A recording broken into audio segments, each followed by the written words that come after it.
It's time for Declare Your Independence with Ernest Hancock.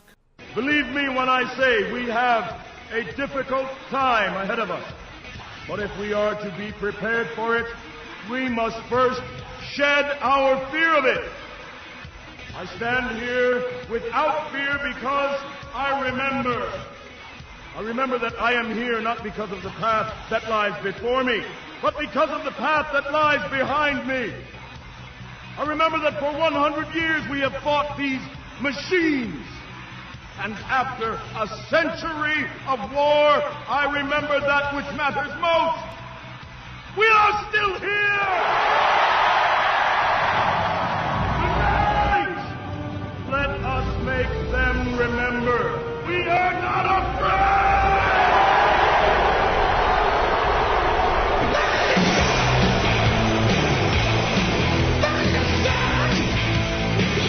Yeah!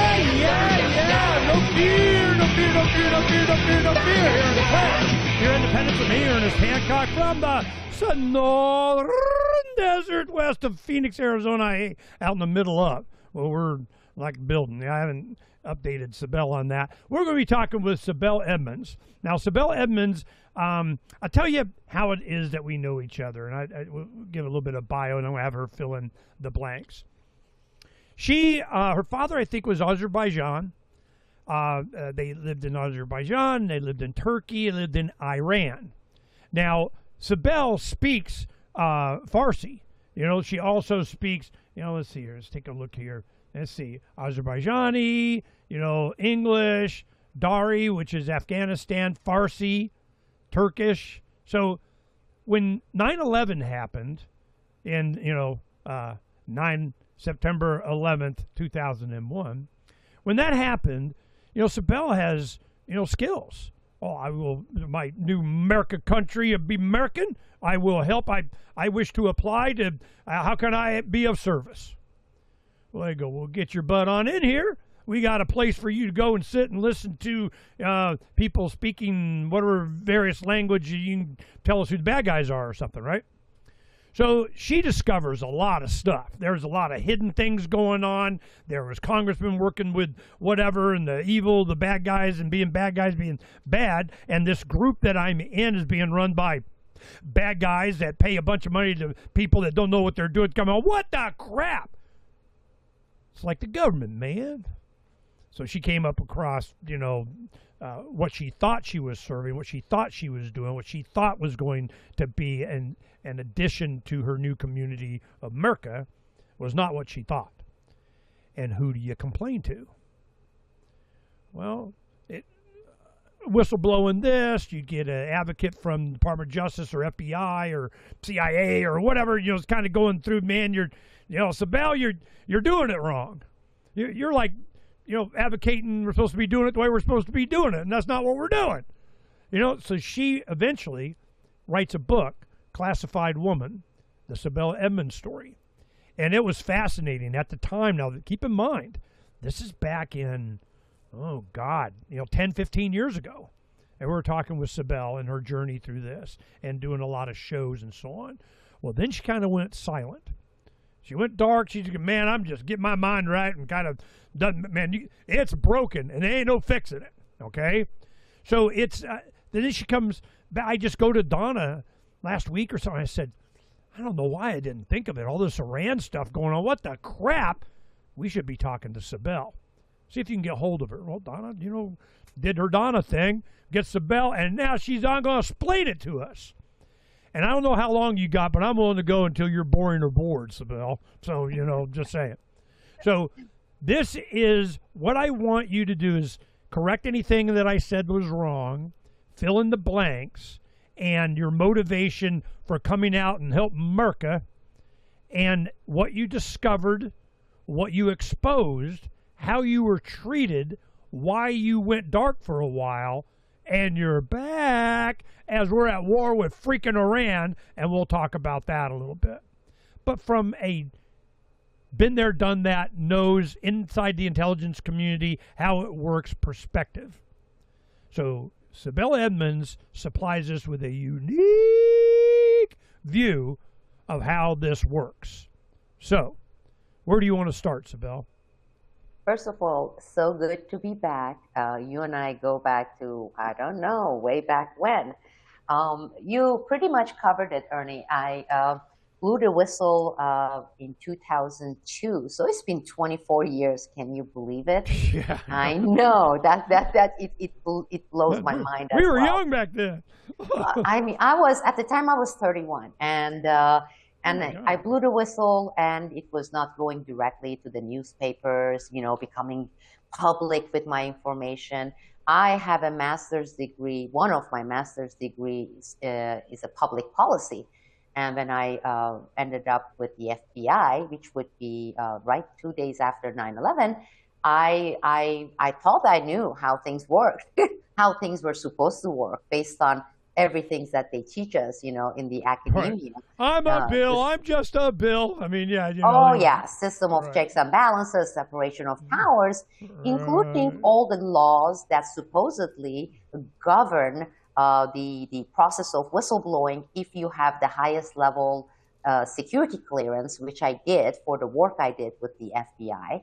And if you are working with things that involve highly classified intelligence in intelligence agencies, or the counterintelligence division of the FBI. So I went in there. I had never worked for government. I never planned to work for government. I was never aspiring to work. We had our own company, my husband and I, at the time. So I just did it because of 9/11, as you just said. And I worked with some agents who were really, really good. But I also came across some incredible evidence, documented evidence on tape records, on videos that involved U.S. governments, involved in terrorism. I'm talking about high-level officials, names, who were actually funding some of these terrorists.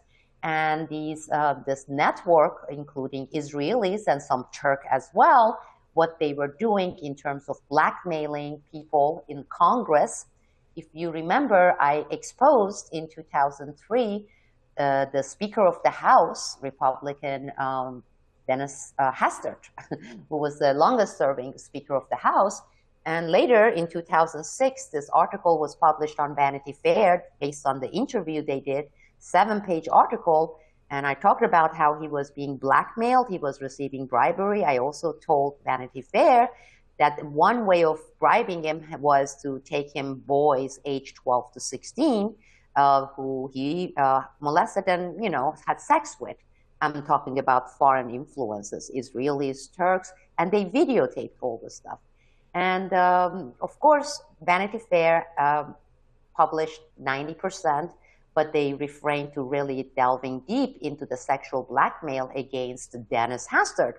And okay, now why do you think that is? Is this, because was it part of the Epstein thing or not? It's just the same modus it's exactly operandi. The same thing. People don't realize that there are Epsteins, as in plural. One Epstein case being this guy Epstein now, inadvertently became public, but there are multiple Epsteins. These are the people who are part of the intelligence networks, specifically countries like Israel, and they have these network partners here in the United States, and the entire system operates based on blackmail. And of course, when you think of blackmail, one of the top items, top modus operandi is sexual blackmail, whether it's on the pedophilia, whether it's extramarital affairs, and that has been the case for a long time. In Dennis Hastert's case, what happened was the legal department for Vanity Fair, they got of course, the threat from the Justice Department that they would be jailed. And who knows from who else so even though the journalist was solid and wanted to put out the whole thing, the legal advisors and the attorneys, they used Vanity Fair, they said, no. You need to have 2 additional witnesses from the FBI for this to be safe. And I said, okay. So I went and persuaded 2 FBI agents, veterans, okay, to come forward and talk with the reporters so it would be done. And they did. And even despite that, they said, no, it was a hot potato and they didn't want to get into trouble. So they kind of hinted at the big blackmail, sexual blackmail, but they didn't print the real deal of little boys being taken to Dennis Hastert townhouse in Illinois, where he had the bedroom upstairs and all the address, all the stuff. They saw the documents and everything.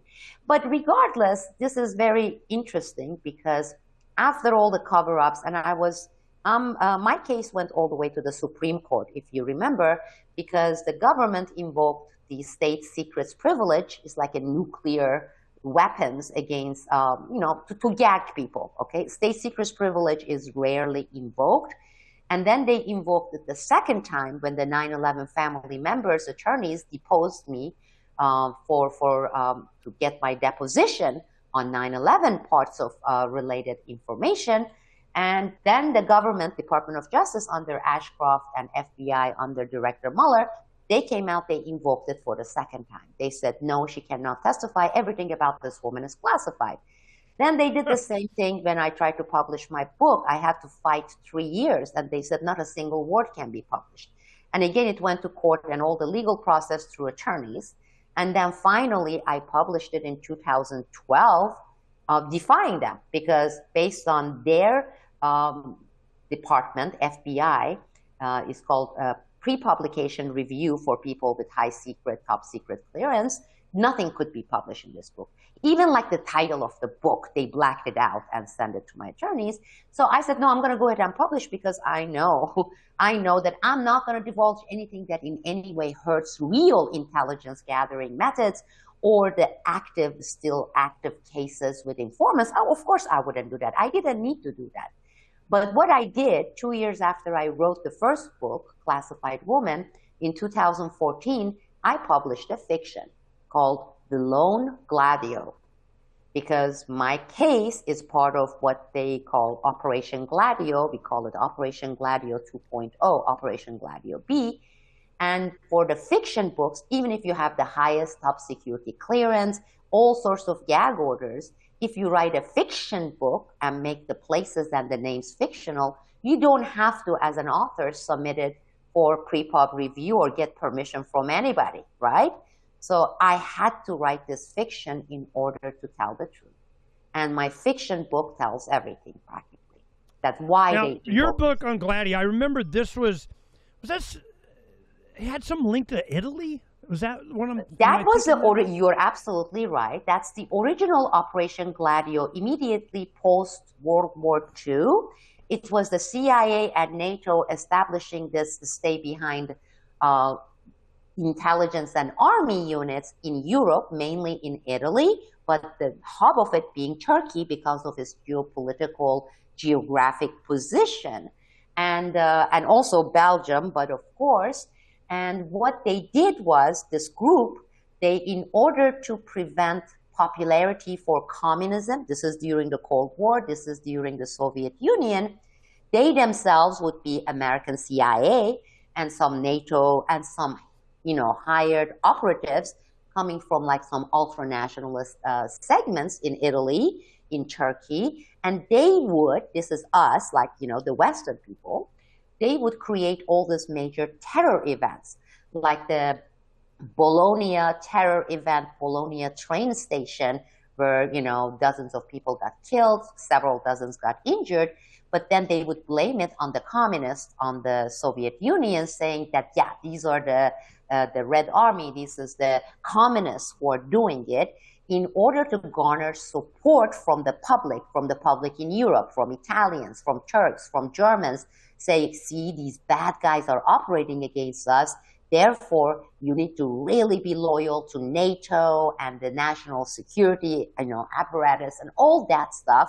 Basically, it was creating terror and blaming it on the others, which they continued since World War II. But what happened was, after the fall of the Soviet Union and communism gone, they shifted, and this is the deep state, this is the CIA, this is the deep state, saying, okay, now we are going to use the same Operation Gladio and the same operations of creating, arming, training, funding terrorists and creating terror events, right? But this time it's going to be blamed on the Muslims, right? So that's how they ended up re-recruiting bin Laden, Al-Qaeda. They are the ones who created ISIS, right? And to implement these terror incidents that would be blamed on Islamist extremists from the part of the world, the part that Israel has, the Greater Israel Plan, to take over, and they had it on the list. And this is why PNAC is important, right? The Project for the New American Century, which was crafted, drafted, written, and signed 90% by the uber-Zionist Israeli Jewish people, from Richard Pearl to Armitage to Douglas Feet, to Mark Grossman. You look at all these individuals, they're all dual citizenship holding Israeli Americans, uber-Zionists, right, who have been basically operating, working for the Greater Israel Project. So they put the names and the countries list in 2000. This is before 9/11. And these were Syria, Libya, Iraq, Afghanistan, also in there, Iran. So then if we look at what happens after 9/11 immediately, it provided the pretext, right? The justification to garner people's heart and mind, their support to go after these countries that had nothing to do with 9/11. 9/11 was a homemade event, and take over those countries. And if you look at the names of those countries, we took over Iraq, we toppled Saddam Hussein, and we took over Libya, we toppled Gaddafi, we took over Syria, we toppled Assad, we took over Afghanistan. And you're looking at that list and you're saying, lo and behold, there is one left, which is right now we are busy trying to topple. And if you see what happened with Syria, for example, with all the stuff that we did through ISIS, and ISIS is us, that was one of the articles I published in 2012, right? Before ISIS was even becoming popular as a marketing term by the deep state. You see that immediately Israel expanded and took over Golan Heights, this whole section of Syria, right? Expanded. And also, same thing, Israel took over northern Iraq where the Kurds are, right? Because Iraq got balkanized, it got divided to three segments. Northern Iraq was given to the Kurds and the central Iraq for Sunnis, southern Iraq being for the Shias. Well, immediately in 2003, Israel moved their satellite military and intelligence base to northern Iraq, the Kirkuk and Erbil and that oil region in northern Iraq. And the Kurds welcomed them because the Israelis promised them that once the project is complete and Iran is taken over, they would take chunks from southern Turkey, the chunk that they already have in northern Iraq, the chunk that they already have in northern Syria, add northwestern Iran to it, and make this new country called the Republic of Kurdistan, right? So that's the promise Israelis gave to the Kurds, the Kurdish faction in northern Iraq, and in return, they got the governance, even though they have this guy Barzani and everything. Israel owns and operates northern Iraq, okay? So the Greater Israel Project is almost accomplished, is almost done. There's only one little one left, which is not so little, obviously, as we can see. That is being Iran. And of course, Turkey has been a great tool vehicle for Operation Gladio, as I said, because of its geopolitical location. The only thing one has to do is take a look at the map and see where Turkey is, where it is positioned. As a country, in a way, it's blessed, but in so many ways is cursed because of its geopolitical, positioning on the map, right? The bridge between the East and West. Look at the neighbors of Turkey on the map, correct? So Turkey, because of that, has been completely co-opted, and it has been since 1997 the headquarters, the main hub for Operation Gladio 2.0, okay? So a lot of these ISIS, for example, jihadis are recruited from various neighboring countries. They are brought into Turkey. In Turkey, what do we have? We have U.S. military bases, multiple bases. They are taken into U.S. military bases and they are trained militaristically. Then they are armed, okay? They are funded. Then they transport these jihadis, aka Al-Qaeda, AKK ISIL, aka ISIS, doesn't matter what brand they are marketing in these terrorist organizations at any given time. They are the same things. It's the same concept. Okay? They transport some of them all the way to border with Pakistan, Afghanistan, and China. That is China's Xinjiang region, okay? You know, to counter and the coming wars against China, the other superpower. So they place these jihadis right at the border between Pakistan, Afghanistan, and Xinjiang, and creating all these terror cells. So when next on the list comes up, when they're going to go through against China, they can use these jihadi cells, you know, via Xinjiang region in the border of Pakistan, Afghanistan. And Xinjiang is extremely important because it's the only segment, portion of China that has this Turkic minority people, native people, many of them who are Muslims. And the United States CIA and the deep state in Xinjiang, they have already set up these cells under various names. The Liberation Army for the Minority Muslims in China, the Freedom Movement of Muslims in China, which is Xinjiang. So that has been going on. Again, who is doing it? The proxy nation, they implement these craps, is Turkey. Same thing is true for anything. The ISIS, all those people that we funneled into Syria to topple Assad's regime with all these jihadis, where were they coming from? Who was transporting them? Who was arming them, right? It's all done through Turkey, right? For their bosses, which is the deep state, and CIA is part of it, Mossad is part of it, and it's basically ground. And as you also know, Turkey has been for over 5 decades a major narco state. So again, that comes handy for transferring the heroin obtained in Afghanistan into Europe, and then from there, of course, to the United States as well. So I'm just trying to sum up the importance of Turkey there. So my case and the FBI involved these elements, including... Okay, no, wait, before we get to that, I want to go ahead and emphasize the time stamp, some things that you are talking about here. When you say they created this Muslim threat, this extremist kind of thing, that was a project of the American intelligence community. And when you have, like, Israel, they created, what was it, Hamas or Hezbollah, one of them. I mean, you know, you need an enemy. You need somebody to, you know, launch a rocket when you need them to launch a rocket, kind of thing. And during this time, in like 2004, 5, around in there, I came across 2 videos. One was Century of the Self, as a BBC production. The other one was The Power of Nightmares. The Power of Nightmares, this was a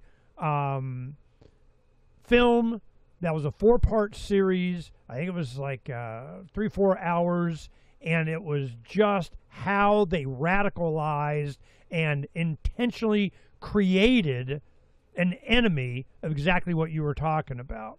Yeah. This is documented. Yeah. This is what they've done. This is what they did. This is what they do. And Yes. to not understand this doesn't understand the role that it plays in your nightly news of justification and we got to go bomb somebody. They create it. How far off am I? And since my case, as you said, this is at least this is 2 of many leaks and then documentaries, and even being confirmed later after the fact in so many of these instances by even the sources that people considered, oh, these are non-conspiracy sources. But especially in Europe, if you were in most places when you go and talk with people, they all would say they all know and they agree. And for example, they know 9/11 was an inside job. But I think in the US, we are dealing with cognitive dissonance. And even though at at some level they see that none of this stuff are making sense and that this may be true, there is this resistance to really acknowledge it as the reality, as a fact. And that is one of the biggest. They got to do something about it. They got to change their way of thinking. They got to. And then there are other strategies in place as well, and that is synthetically induced. It's not organic. This major, especially this massive, and we have seen the results of it in the past 5-10 years, polarization in the United States. This is not an organically arrived at point. This divide and conquer, this polarization, this divide has been consciously by plan created, of course, with the help of the academia, with the help of the co-opted churches in the United States. There are some churches that have nothing to do with Christianity or Jesus, okay? Right. They have been co-opted by the external influences, be it the Israel, be it sometimes in some cases U.S. military. So between the academia and the media, mainstream media, I call out the pseudo-alternative media. You know which ones I'm talking about, all fake, all pseudo, all working for the same powers. They created the synthetically created divide, and now they are dividing it even further. And that's why I'm at this point, especially now, when I'm looking at everything, I have to quadruple check, is this fake or is this real? Is this fake? You sometimes hear these talking heads, right? And I call it algorithm gods, the gods of algorithm, right? Nowadays in social media, it is completely controlled, that amp that you turn up the volume, you turn down the volume, right? It's similar to that on who gets to be visible, let's say on Twitter X, who gets to be visible on YouTube, right? Some people refer to it as shadow banning. Whose visibility we're going to turn down all the way to the lowest, or actually go ahead and ban. So today, Ernie, we are dealing now with other new elements that were not in play when I blew the whistle, when you were interviewing me 15, 20 years ago. And they are extremely effective. So I am looking at a particular talking heads who looks like you and I, Ernie, who talks like you and I, using many of our talking points that we have been hammering, right? The initial reaction is like, wow, this is amazing. We have a great awakening. This guy who used to work for Fox News for 20 years, let's say Tucker Carlson, right?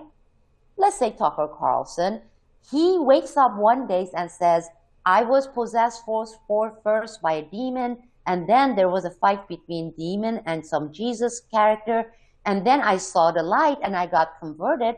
My father owned and operated Voices of America, right? Voice of America, the CIA guy. I worked until the age 54 for all this mainstream establishment, but one night I went to bed, I slept, I woke up in the morning, and this hallelujah effect happened. And then he starts talking about things that we have been thirsty to hear because they were politically incorrect. They were even more censored than most things we can think of.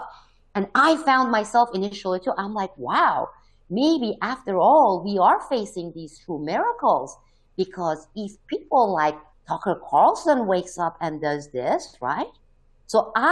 But then I start putting my analyst hat on, I tune in, and I start decoding as a former analyst and saying, holy moly.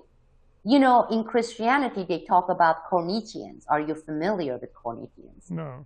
The Corinthians were, Corinthians 10 in Bible, talks about how these enemy, the Satan's, right, players, operatives, they appeared as priests, right, pastors, and in churches, and looking and acting just like the really, truly, let's say, religious Christians, in order to get them trust them, right?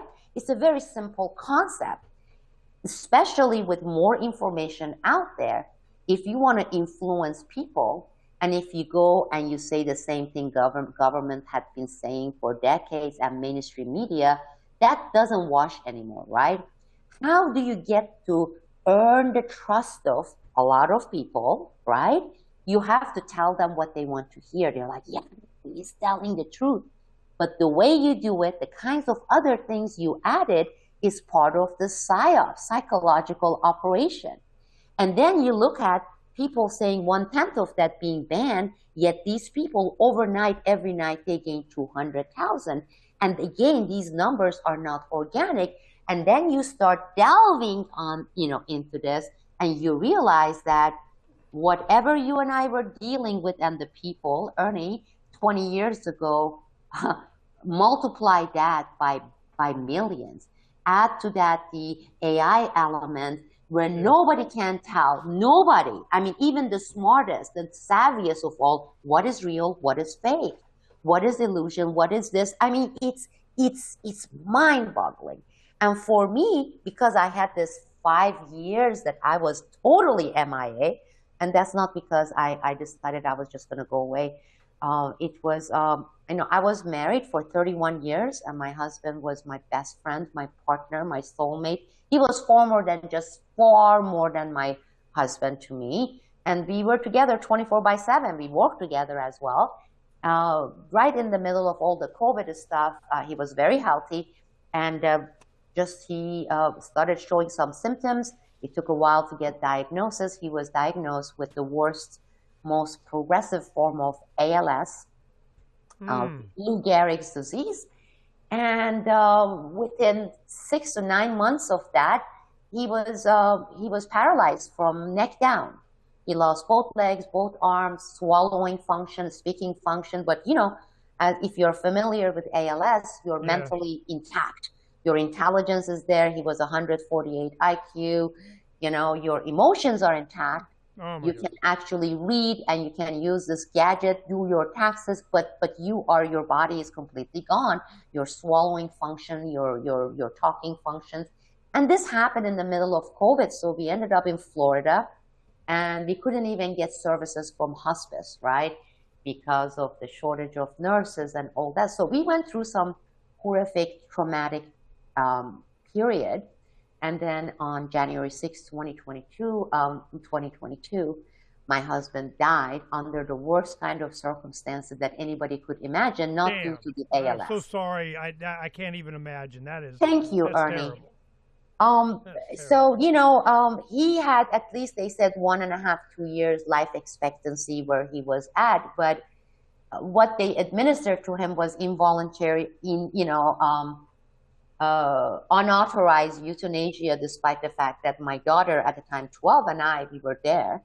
They wouldn't let us inside his room, and he was diagnosed with pneumonia, and they refused giving him antibiotics. And they refused giving him IV, even though his ALS doctor was calling and saying, this man, he's not at the last stage. He needs IV, he needs non-invasive ventilation, and he needs antibiotics. He has pneumonia. They withheld, and they put him in this room in this hospital they call end-of-life room. And they didn't let my daughter and I be with him. And he died in that room without us present. They didn't discover his body until 8 hours after death, because my daughter and I broke into that room and discovered his rigor mortis body. In the United States of America, in Florida, this is the state of our country. It's not only Iran and domestic stuff and terrorism. A lot of horrifying stuff have been happening in our nation. As a result of that, I experienced the worst form of PTSD. I lost 35 pounds over 1 month, and half of my body for 6 months. It was like paralyzed. It was similar to stroke. So I was away for 4 years, and I didn't even get out of the house. I couldn't with my PTSD. And that was the only way to avoid triggers after what happened. And as I said, my daughter was 12. So the only thing I could do, which I didn't connected via Twitter, Facebook, everybody thought I was dead because I was out of touch with everyone. I didn't answer any phones, any emails.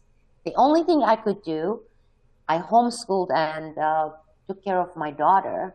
She got her high school degree without setting foot to high school before 14. She got her AA degree at 16. And in 9 months, she's going to have her honor bachelor's degree before the age 18, which is, they don't have a case like that, because that's the only thing I could do. The only thing I could do was taking care of my daughter and educate her without having her get indoctrinated out there. And here she is, when she turns 18 in 6-7 months, she has had all these degrees because that's the only thing I could do. Now people say, oh, that's a lot, but that's the only thing I did. But I started coming back last August, September, not trusting my health and how I was going to be able to handle. And it was like, you know, how some people, they go into coma and they wake up 20 years later and they're like, oh my God, the whole world has changed. Being away just for 5 years and looking at what's happening in the social media landscape, right? How people are like myself, we are shadow banned, and these talking heads with like 15 million followers, and it's mind-boggling. It is like I have been away. And it's all bullshit. Oh my God, it's all fake. It's all fake. It's all bullshit. It's all like the artificially created illusion, but also it's unfortunately highly effective. How do we see that? We are as fragmented we have ever been in our history in this country, polarized, divided, angry. Oh, and some of this anger is just justified, economically broken. Our health system, healthcare system, what healthcare? Is health industrial complex that is actually like a It's buying bombs. I know, exactly. So it's ridiculous. It's insane, and it's like we are not only that it's a falling empire, it's the speediest fall of any empire in the history of the mankind, in my humble opinion. This is, thank you for that and getting us up to speed. You know, the whole time, I know my audience is like, tell her about Libertas.earth. I want to give you some hope, you know, some mechanism, you know, as, you know me to be, I'm a street activist with a podcast, but we have a mission, a plan that we could do, and I like to explain it to you. Take 5 minutes, and then you'll understand how you're uniquely in a position to be able to take advantage of it. But before we do that, I wanted to get, in your words and your experience and your life experience and what you know, what the hell is going on with this war in Iran, what Israel is doing, sabotaging any peace thing, doing where greater Israel, they, them, those of Trump promised and then did. What you come back and you go, what the shit just happened, you know? So can you decipher any of this for us, give your perspective, you know, of dealing with these guys, of what's going on? Yes, I have been following it, not only, I would say, starting on February 28th, the so-called theoretical or what the official start date according to them, but a couple of months in preparation for it. For example, every day I listen, and they are using the same 5-6 analysts / talking heads. Every single one of these visible channels, they are circulating the same people over and over to talk about what's happening with Iran. Here's the update with Iran. The same exact 6 people. I'm listening because I also know what's happening, and I was reporting on it before even it started.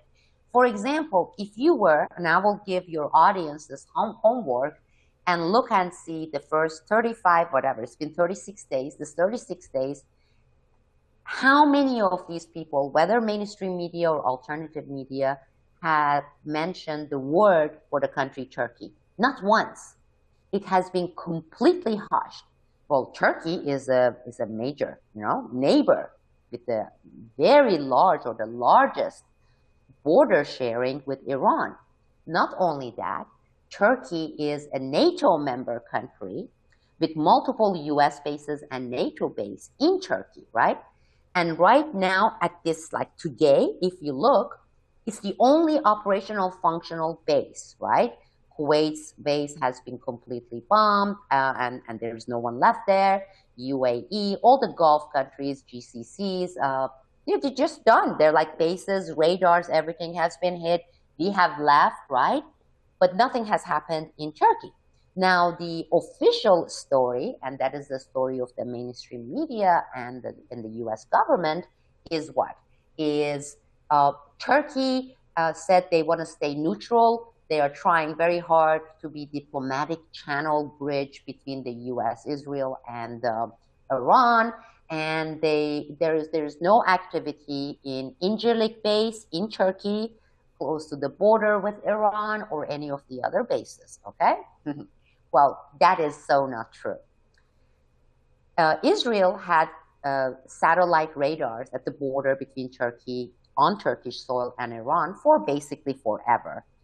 A few days before the war started, okay, and this is what I got from my inside sources. I have sources within Turkish military, Turkish intelligence, and you know I have this organization, National Security Whistleblowers Coalition. I have over 150 former intelligence veteran agents, law enforcement, from CIA to DIA to FBI. So when I try to get some information, it's usually maybe 2 or 3 calls away. Anyhow, so I got this inside tip that Israel just installed another 2 massive satellite system in Iran, Turkey border, on Turkey, with Turkish government's permission. They did it together, okay? The other thing that people under grand illusion of, there is this fake narrative that Israel hates Turkey because Erdogan, president of Turkey, who's been president for 25 years now, prime minister, then president, just like Putin, because he barks very good. Because in these countries, Saudi Arabia, UAE, now it's exposed for the normal people, but we've always known. In order to remain in power, whether they are installed kingdom regimes or they are installed whatever regime in Turkey it is, their population being 99% Muslims, and 100% of those 99% that population being against Israel and all the stuff with Gaza and all those things, in order for them to maintain power, to remain kings, prince, president, prime minister, in words, okay, outwardly, in Dubai, right, in UAE, in Saudi Arabia, in Turkey, they have to tell people we hate Israel, and they have to always come and very strongly condemn anything that Israel does, right? We condemn, we strongly condemn, and talk tough, right? And get all the cheers from their public. But behind the scene, right? Behind the scene, they are the slaves of Israel, okay? And that is equally applicable to Turkey. Erdogan has made this fame of being very anti-Israel, and Israel wants to get rid of Turkey and him. It's all bullshit, it's all lie, it's total bullshit. Okay, to be tough, let me give you an example, and I'm going to answer your question on all the stuff Iran, why people started hearing about this on like February 28th, and all the things that have been going on with all the massacres, genocide, all the stuff by Israel. In 2022, Erdogan, president of Turkey, came out and said, we are going to ban all trades with Israel because of all the bloodshed and everything, and no trade with Israel. And supposedly it's in effect. I just published it. Other people published it as well. I'm not the only one. That not only Turkey didn't stop trade with Israel, this 4 years during which supposedly all trade was banned between Turkey and Israel by Turkey's choice, it was the highest level of export and trade with Israel ever. Okay, so Turkish people have been so pissed, and he's about to be toppled. He has jailed more than 40% of journalists in Turkey. He has jailed not thousands, tens of thousands of people from political dissent, including the head of the opposition party. Okay, so because of that, I have been reporting on Turkey, the only person reporting on Turkey. You can go ahead, be my guest and check. So I have been reporting on this, and because of that, I have been saying there are these activities happening in Turkey. And I said, it looks like, the last stage for PNAC plan for the greater Israel about to take place. Then we had this attack, and then we had the bombing of the school.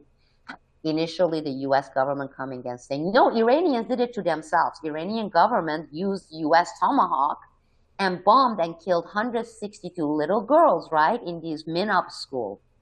Then they changed the story and they said, no, they are not sure if it was Israel or the U.S.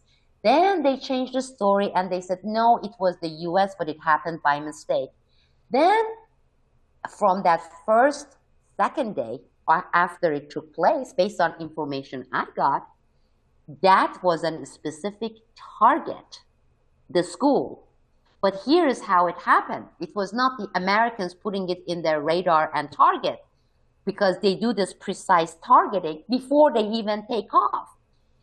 Israel and the U.S. have this joint military, through CENTCOM as well, what they call intelligence and the reconnaissance and the target sharing, which is also completely AI and computerized. So Israel sent this particular school as a target during the second day of war. And the protocol in the United States calls for triple checking that before you go and shoot, right? We are trying to be a little bit ethical. It was bypassed, okay? That protocol was bypassed, meaning Israel sends it, they put it, and immediately they take off and they target the school, they bomb, not knowing it's the school. But who ordered for that triple protocol to be bypassed? Again, I did a video, I put a podcast, I put it out there saying, as someone who has worked with the intelligence agencies, but also have contact, this is treason, meaning we have been penetrated, meaning those people in charge of that triple check, to order that triple check, one or more of those are compromised, that they are working for Israel, right?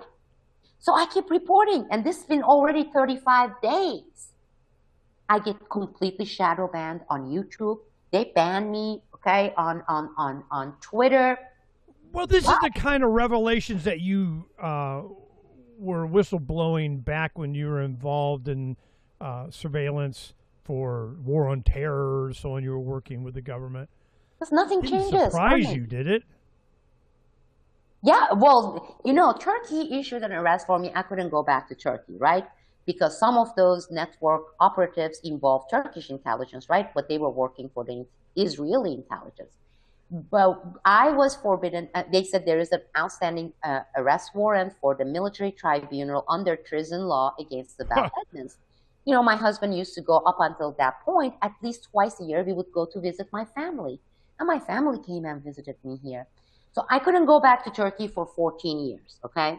Then there was this attempted coup, right? And when there was a rift between the two power heads in Turkey, that's Erdogan and the CIA guy, Fethullah Gulen in the US. And because I exposed the coup before it took place, and that was televised in every single Turkish TV and on every newspaper, and because of the rift, they rescinded the arrest warrant and said, now they treasure me, Sibel Edmonds, and I can come back. They would give me a medal for what I exposed, because it exposed the other guy mostly, right? Even though they are both in the cahoots. So I was able to go back to Turkey. Well, 3 weeks ago, because of my reports, and this is amazing because they did it not behind the scene, but officially. Turkish government issued an arrest warrant for me. They also published via every single newspaper, mainstream media in Turkey and the TV, saying that Turkey's interior ministry and also Turkey's information minister, and they published a letter, send this request letter to Elon Musk, X, asking Elon Musk, per agreement between Turkey and Elon Musk six months ago, and that agreement says whenever Turkish government says ban these accounts, you ban them, right? So they publicize it. Usually they don't publicize it. So I'm putting it on YouTube. I'm like, Turkish government, here is the official letter. Here are all the newspapers. Elon Musk immediately obliged. My account was taken out in Turkey. Nobody in Turkey, unless they are very savvy and have access to VPN technology, can see my account. Just like that. Now you are at this age of technocrats, and they can make you invisible, Ernie, in less than a second. They know this is. I want to provide you with an alternative, some information here that we worked on. Yes, please. And I wanted to make sure that you knew about it because we've been doing this for years. We understood what you were talking about. When you and I talked about that time, we did the Ron Paul Levolution. I don't know if you remember that. Oh my goodness, absolutely. So, I'm the one that created the logo. We started the thing. It was a spontaneous order, decentralized. I went to all the meetings, the chapter meeting in Alexandria. I was in the airport trying to say you have a right to refuse to go through these scanners. Yes, I was part of the movement. We won't fly.com. I remember. Okay. Yeah. What happened was, as I do this, and I'm sure I've done it with you, I always ask why. Nobody ever asks why anymore. When I first started doing radio in 03 here in the Valley of the Sun, it was like, why? Why do you do? Why do they do that? Why?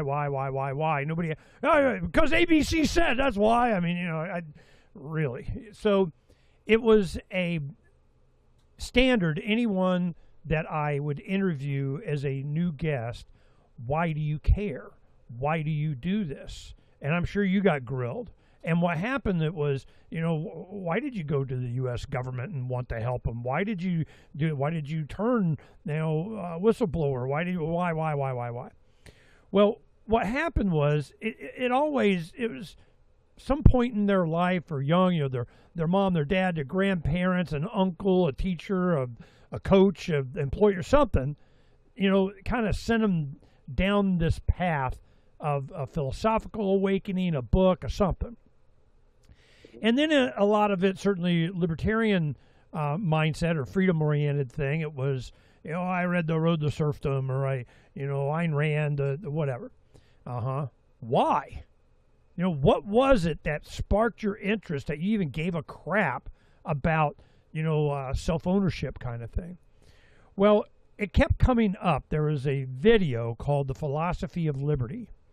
And what happened, there was in the 80s, there was an economist who went to Washington. He's going to save it and do the Doge thing and kind of, nope, they're broke. No, hell no. Became a professor at a college in Hawaii. He wrote a book. He was, a heavy libertarian activist, contemporary of Rothbard, that kind of thing. And he wrote a book called The Adventures of Jonathan Gullible. And it was just, the absurdity of government policies. They have everybody walking on their knees, that was tall because there's a tall tax. You're too tall, or we need to, it's trying to, equity thing, just that kind of stuff. Well, he went to Russia when the Soviet Union broke up, and it's starting to fall down, and they're going into a more freer market or something. He goes and he visits as an economist. It's 93, and his tour guide, which is now a billionaire grocer. He does groceries, and he, made his money. He figured out that free market thing. Well, he goes, we need to publish this here, but we just came out of the Soviet Union. The people don't know what the hell you're talking about. Property rights? What the hell's that? Taxes? What, government owned everything. What was this taxes thing? So it was just, he goes, we need a primer. They need some kind of primary document, an understanding of what it is that you're trying to say. The Philosophy of Liberty is about self-ownership. And it was a flash animation that when he created this for the Russian people, there was an activist, went by Lux Luker, was a computer geek, that went and took that primer and turned it into a flash animation, which was high tech back then in the early 90s. And that thing just exploded throughout the libertarian world. And it was used to show, it's only 8 minutes. In the Philosophy of Liberty, you own yourself and you own your past, present, and future self, life, liberty, property, 3 ways of saying the same thing. You can voluntarily have somebody advocate for yourself or delegate authority to, a sheriff or homeowner association, whatever, but you can't be coerced or forced into it, yada, yada, yada. So that was a very powerful message. It's now been translated into 54 languages. What happened is we used it in the Spanish version here in Arizona a lot with the Hispanic community and so on. But when Arab Spring was going on, and they were in Tahrir Square in Egypt, and the Muslim Brotherhood jumped in front of their parade and, pick us, we knew they didn't need a Pharaoh number 382 or something. So we had it. It had not been translated into Arabic at the time. So we paid $1,000 to some guy in Moscow to translate it for us. And we dumped, thousands, 4,000, I think, DVDs in the PAL format for the Middle East on Tahrir Square of this video. And Cato had a book that had the Declaration of Independence, Constitution, Bill of Rights. One side of the page was English, the other side was Arabic. We did a mailing label over the Constitution part. We already tried this. Maybe you can do better, because it allows for this stuff. So we were very involved in launching this concept of self-ownership as the basis for freedom and understanding of who the bad guys are. Well, what happened was it went viral in the Middle East. Morocco, Jordan, Saudi Arabia, Egypt, Libya. It just went stupid. But it wasn't in Farsi. So we're going, okay, we need to do, so we got Farsi done. Now, I'm going to show you what we've created and why, and maybe you'll remember or have seen this short video that when we did the Arab Spring thing, the Mossad, through Germany, DDoSed us heavily. They tried to, I'm talking about shadow banning. I mean, they're just deplatforming, here they come. Well, we knew anytime that we did this, that would happen because they were afraid of this mindset that you own yourself, that you're not born a slave. You're not a subject to a crown that gets to tell you what you can and can't and have to and don't get to whatever do. So that we understood was the biggest threat to them. So we wanted to plant that splinter in the mind that you're not born a slave. That's it. Well, what are you going to do with that information? I don't care. We just need people to understand what this battle is all about. The philosophy of liberty is about self-ownership, that you own yourself. Once you get that, all this other stuff, happens. I put my hand on your shoulder. I go, whose life is this? And you go, mine. Well, welcome to the club. I mean, it's not that hard. Now, what happened is this, I'm going to show you the progression of this, and you'll understand how I want you to participate. What we did is we go into, well, here, let me go ahead and set it up first. When we do all of our activism, we want to be a solution. Now, James Corbett, you probably have heard of James Corbett. He used James to be Corbett my partner for 5 years, yeah. I'm sorry, he's what? He and I were partners for 5 years for our production. We did joint production between 2010 and 2015. So I know him very well. Awesome, very awesome. Okay, now what we do is we have this. One mission, 54 languages, freedom for all. Libertas.earth is the Latin root for liberty. So freedom, earth-based freedom, the whole planet. The philosophy of liberty the principles based on self-ownership. The QR code goes to the IPFS, Interplanetary File Sharing, a noted mesh network worldwide, to where it cannot be deleted. We have been using IPFS for our show for years. We've been developing this. Once we understood how this thing worked, they can't deplatform it. They can't edit it. They can't censor it. They can't get rid of it. Now, you don't get the promotion of a YouTube platform kind of thing, but that wasn't our point. I just want to make it available so they can always get access to the information.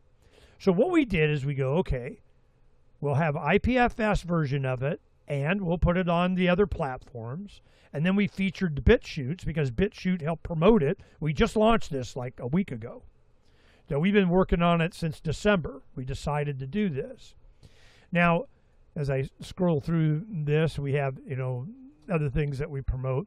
But one of the things that we do is open source education.online.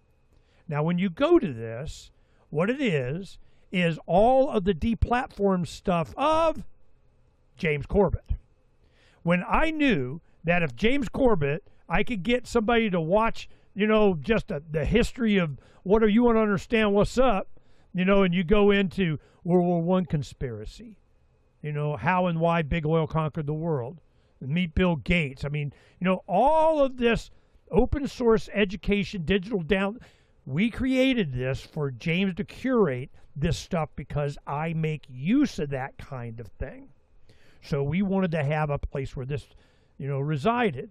Then, of course, what do? We put the philosophy of liberty banner ads at the bottom of here and everything that we do. That is what I would want you to do. But how it serves your interest is this. Libertas.earth is the hub for all the languages.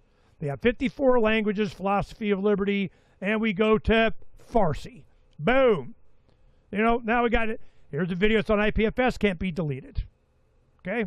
Got it on, the different platforms. And we got the, promote this translation, download the banners. There's all the banners you can select from to use to put on your site.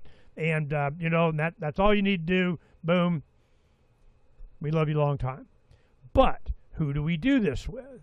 Now, we have promoters. It's a very simple site. There's not a whole lot in here. And the only interface we have is this email so that people like you can send us your banner. Sibel Edmonds, I put the banner ad on my site. It goes to this site and people click and promote in the philosophy of liberty because, and then that's it. We just want to have your perspective that people that do this, that go to this site, that want to know who the promoters are ones that know. And how does some of these material, is it AI automatic translation for the translated work? It was done by Liberty International. A lot of these that, I don't know how they did all of them. They had, let me pull up the source here. What happened is Liberty International, this is Ken Schoolin, the one that created this animation. And it was, the philosophy of liberty is about self-ownership. So, and it just goes 8-minute, boom, done. Now, they have all the languages that they did, and whatever blanks they were filling, we had people do that. But I don't know how they did all. They have a master file, and then they take and fill in the blanks on the file so that it is translated. This is in Afrikaans, South Africa. So we have all of these have been done for years. We added Arabic because they didn't have it, and that was a decade ago or more. So this has been done over time, just activists that do this. Now, we did the banner ads for Spanish, English, Farsi, Russian, Chinese, Japanese, Italian, German, and French. And so that we had the ads, and then as people do them, they add more. And one of the reasons why we have one of the reasons that we have this email is for people that use it, that create their own PDFs, their own flyers, their own business cards, their own whatever. They want to share that as a resource in that language for other activists. We put it up there. But there's no I'm not dealing with the comments on YouTube. I'm not looking. Matter of fact, I'm letting it go and get all kind of internet stupid, and people promoting their toe fungus repair or whatever the hell, And I let it go, and I go, look, we have to ignore all this. This is here as a resource for you to share with your Azerbaijan friends, with your Turkish friends, with Farsi, with your Iranian friends, and there's nothing to do. It's just, this is what it's all about. The philosophy of liberty is about self-ownership, and it goes through some examples of that. This was very powerful for decades. When you go to search engines or AI and you say, how many times has this been seen? You know, what's the popularity of this? Oh, no, 10,000. It's been around for a couple of years. But it's all bullshit because they have been doing what you're talking about. It's the shadow banning. It's the deplatforming. It's the metrics that are a lie. So what we've done is we've made it till we just launched it. And, I'm not even looking at numbers. I don't care. That's not the point. The point is that it will build just as the Levolution did, and for the same reasons, with the same way. Open source education.online, Freedom's Phoenix in the news there, us cross-promoting. We're taking this information that was done for the Russian people coming out of communism. And what sparked it was a kid, early 30s, from Uganda, that I keep asking why, and it was this animation. I'm going, damn, man, that thing needs to be resurrected. So when we do this, why? It's for people to understand, not necessarily agree. I'm not looking for them to agree. I just want them to understand what the philosophy of liberty is about. It's about self-ownership. And since we just elected, elected, socialist communist mayor of New York City and Seattle and governor of Virginia, I'm like, holy crap, we need this to understand. They don't have to agree. Just understand what we're fighting for and why. And you don't have any conflict. There's no, engagement with the man. There's no standing out doing, all you do is just click and send it to whom? Your Facebook buddies, your Twitter friends, your whatever the hell, and in every language of which you know a bunch. So this is why I need people just like you to take a look at this and check the languages, make sure it's done right. You go, hey man, you messed up that one, But so use your help there, but there's nothing to do. You just put a little banner ad on there and we're done.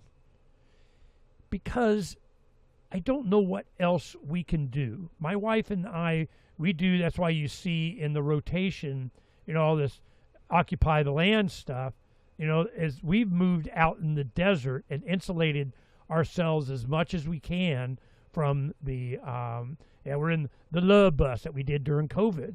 We built a studio in there. That's where I'm sitting now. And really? That's awesome. Yeah, this thing is great. It's high, it's stainless steel vault, and it's very comfortable, and we have everything, and we start building the home. So this is what we're building out here west of Phoenix. Oh my goodness. When did you start that? About a couple of years ago, a year and a half. I mean, we're just now starting the buildings. I'm heavy duty into 20-foot sphere underground root cellar of storing food because damn, and very smart. Very, very, very wise. Very, very wise. I couldn't agree with you more on that. Well, this has been, our solution. Everybody's like, well, this is bad, and they do the tragedy porn of the next war of what I'm going, whoa. And your solution is what? No, honestly, I really, this is how I see it. This is how I saw it as it was unfolding. This whole COVID thing, I saw it as a drill, and it was like a global drill. Right. And like, how, the pharmaceuticals or other companies, they set up a lab and they test the product or the concept for 2 years or 2 months or 2 weeks. This was a real live, full globe lab test done as a drill. That's how I see it. Everybody has their own way of doing it. Hold on a second. I was trying to undo the sound here. Just show you what we're doing out here. Go ahead and talk. Yeah, and I think the to me the most frightening part is the result of this drill test, laboratory test they did all over the globe. Meaning, okay, in the United States of America, I'm just going to throw a number, less than 30% resisted the jab, right, the vaccine. That number in Turkey is not even 1%, 100% compliance. In Greece, 100% compliance, 100%. At least in the United States here, we had this pocket, especially along the South, even some places in Florida, that we could say somewhere between 20 to 30% of people showed resistance. Why? Nowhere else. Because when it started unfolding, we were already in Europe. My husband and I and our daughter, I was in Turkey, then I was in Greece. Compliance is like 100%. Spain, 100%. Turkey, 100%. Then came here. This is how we ended up in Florida. It's like we came to Florida with 3 suitcases from overseas, and then got diagnosed finally here with ALS. So in the next 12 months, we got to move. And right now I'm studying all these states because it's like, okay, where is the You're best studying place? What? All the states in the United States, saying, okay. where is the next place that we are going to move? Because we ended up in Florida accidentally, right? And that time frame is going to be all filled up by next year this time. And so I'm looking at the map, I'm getting information on the governance, etc., trying together with my daughter to say, where is the best state and the location in that state to move to? And here I'm picking your brain on that. Well, what do you recommend? It so depends. We have 4 kids and 12 grandkids that are here in Arizona, so guess where we're at, But I promised Donna that I'd build her a home out in the desert. She really likes the desert, and so do I. But she's from Pennsylvania. No freaking snow, that was her criteria. And within an hour and a half, a grandkid soccer game. So that kind of, limits us, and we wanted to be remote. It took me 5 months of tractoring just to get the roads where I could bring the bus out. So our goal was to be remote and self-sufficient and have way more than enough electricity, so we're good there. But our children, my oldest daughter is traveling the country and the world with their 2 kids that are, 10 and 13 now. And it's just been awesome for them. What's your favorite place? Which country? I mean, that kind of thing. And we, on the Love Bus Liberty Tour, during the summer months, we went along the northern part of the United States from Maine to Washington.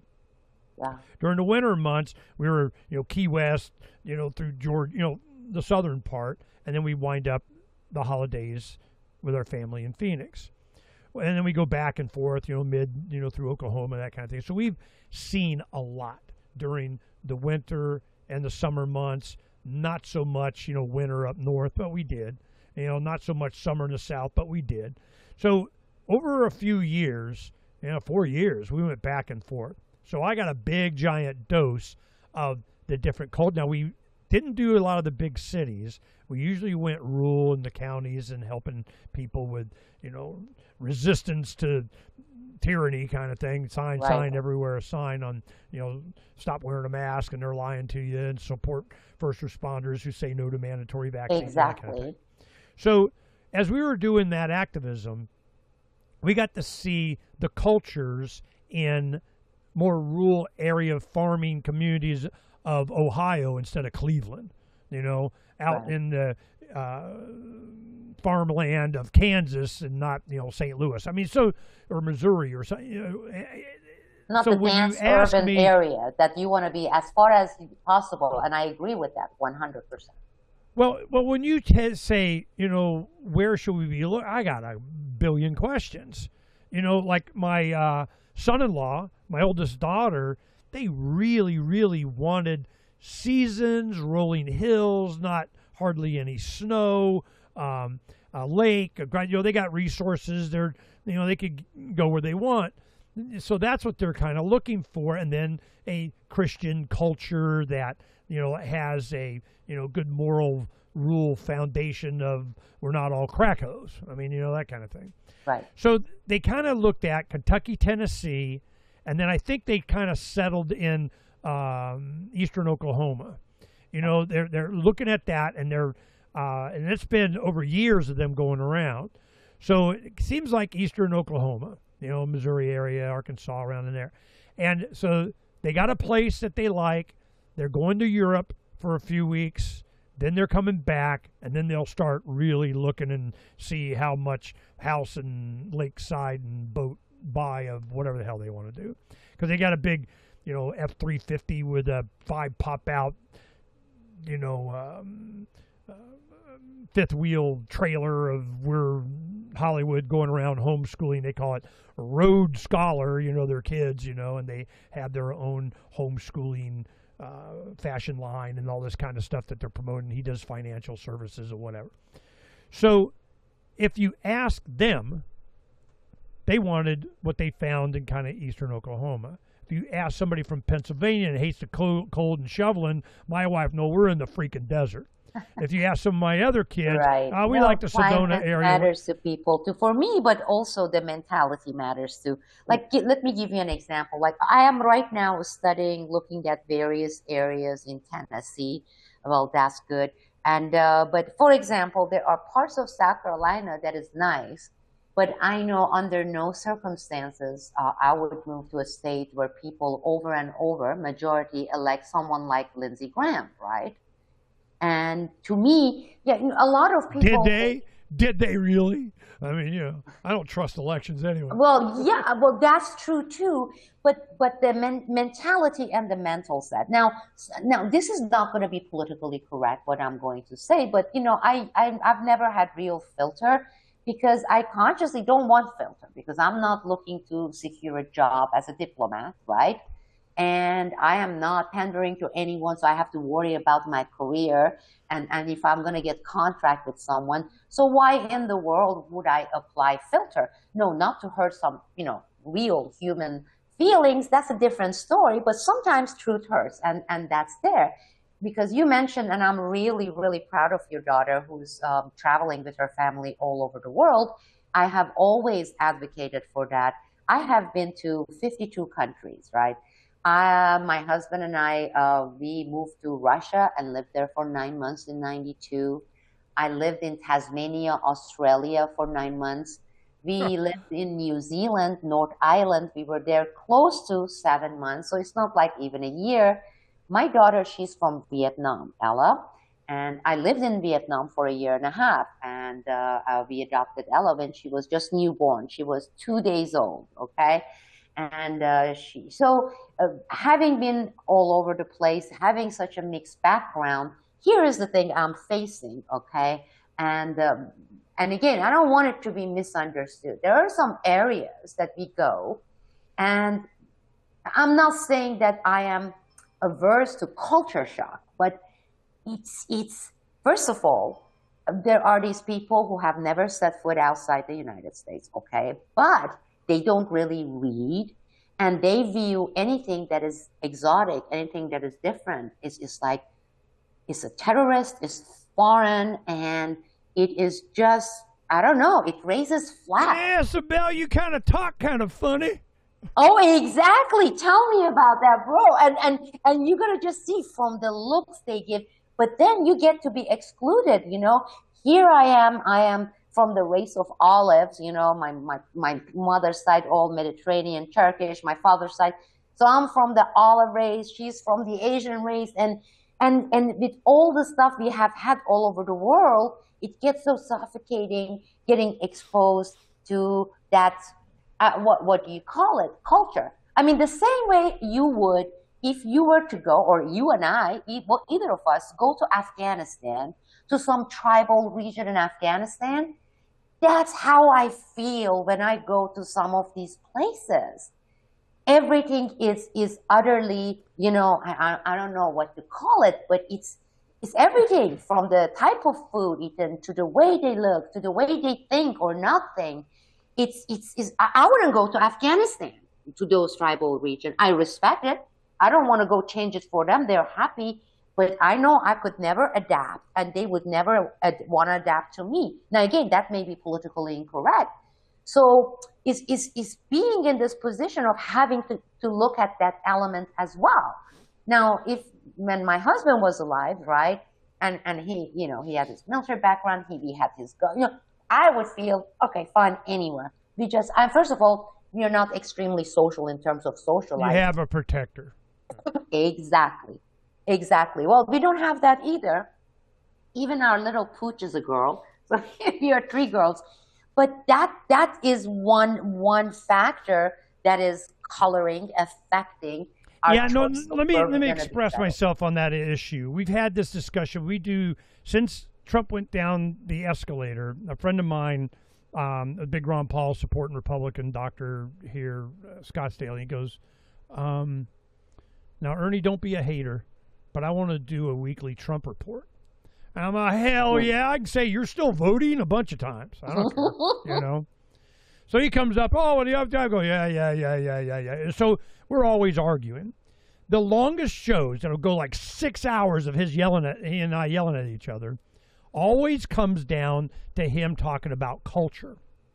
And he feels a lot of the same ways, like he would go up a mountain he's hiking on Ramadan, and all of a sudden on the top of this mountain on his hiking trail, there's a Muslim there praying at, sunset or sunrise or where it was.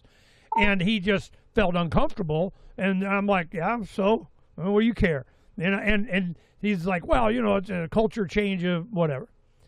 And he feels threatened by a lot of this. And my position that just pisses him off is I go, look, I am looking at a culture of freedom. America was not about what beer we have or how many, I get a bunch of Hispanics here in Arizona. I go, cool. I get more holidays and different brands of beer and tacos. I mean, why would where's the threat there? I don't see a threat. Well, when you get government involved and you have to this, and you got to have, the elementary school 9 languages for what the girl and boy bathroom is. The level of extremes here, and which I disagree with. That's exactly, it's this whole thing of, if, let's say, the Karens during COVID, right? We're looking and saying, oh my goodness, I could never go to, even though it's beautiful, New England, sure. Okay, when I go to places in Vermont, or I haven't been for years, there is one part that because there is no such a thing as perfection, right? There you get more people who have stepped outside their comfort zone, who have gone and seen more, right? So they don't have like this. I liken it to these madrasas in Afghanistan, where you see these boys who are bent over this whatever Quran they have handed them. They don't even speak Arabic because their language, but they are repeating it and rocking it and rocking and rocking, right? But when I look at someone who has been everywhere, and when I look at some of these mega churches, right, with this oily snake oil salesmen, most of them, they end up in jail for corruption and everything. Some of them have been found to be pedophile, right? In these mega churches with these multiple screens, putting all these shows every 15 minutes, asking for money. In Europe, all over Europe, there is not a single country when they turn church and Jesus to this kind of vulgarity. But when I look at the people in those places and they see how they rock and they're, kind of in that hypnotized state, I see them exactly the same way I see those boys in madrasas in Afghanistan. Zero difference. Okay, maybe they don't wear shalwar, but other than this is not when you get into this Sharia law thing in Texas. We're going to build a community. No, we're going to pass a law. You can't. I'm like, whoa, man. There's not even the right question to ask. When the argument that we have on the culture thing is, I go, the American experiment was a culture, because Americans are from everywhere. This is a melting pot thing. We had that's all what kinds makes of America whatever. Beautiful. This is why but it was a common theme, though, Sibel. Yeah. It was what was the common culture. The culture was leave me the freak aloneism. You know, exactly. it was your freedom to choose, your freedom to speak, That's your right. freedom to worship, your freedom to defend your life, the freedom from unwarranted search and seizure, the freedom. Every single That one of them practically is the in culture. a way, though. There is nothing left. For example, maybe most people don't even realize. About 8 years ago, before we went overseas, we went there and we wanted to put some cash and stuff into our bank safe account, safe box, right?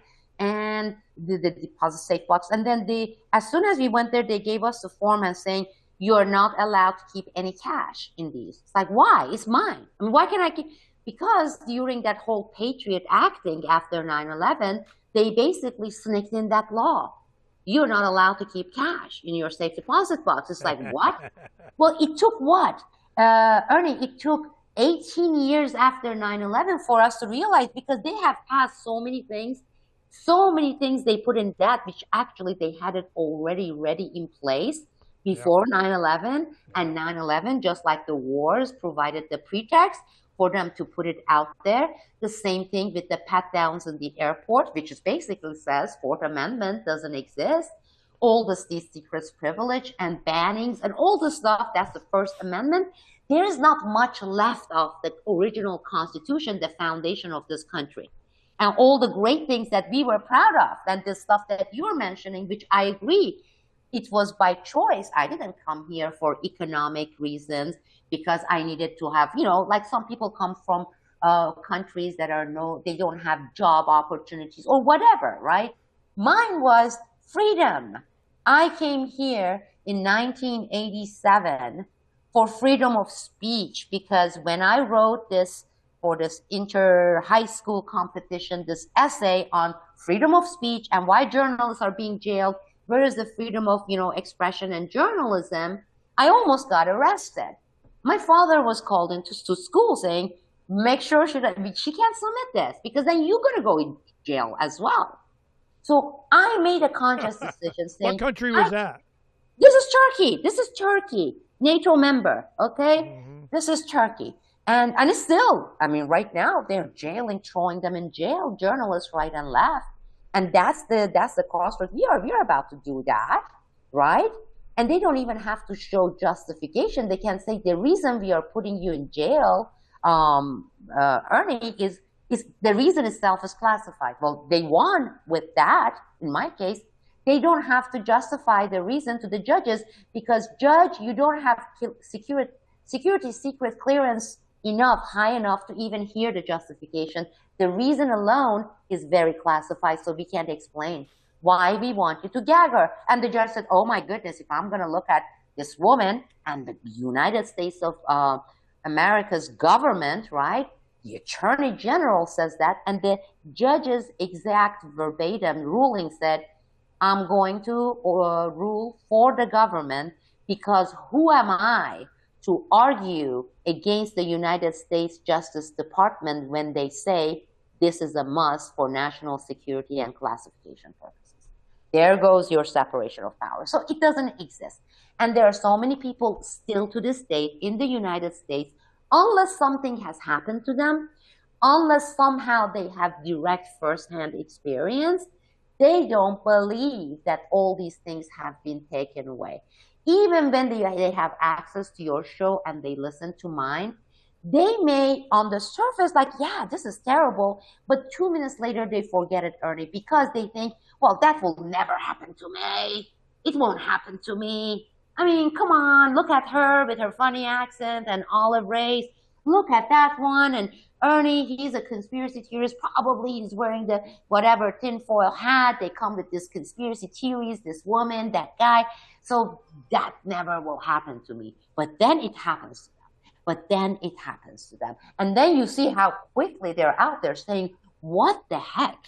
What the heck? But that is the whole dilemma, meaning a lot of people, they feel like they are so insulated and it won't touch them. It's about a few Mexicans. It's about a few Muslims. It's about those whatever people who don't have. It's they kind of, part of partly is the cognitive dissonance. The other part is this resistance saying, well, it will never happen to me.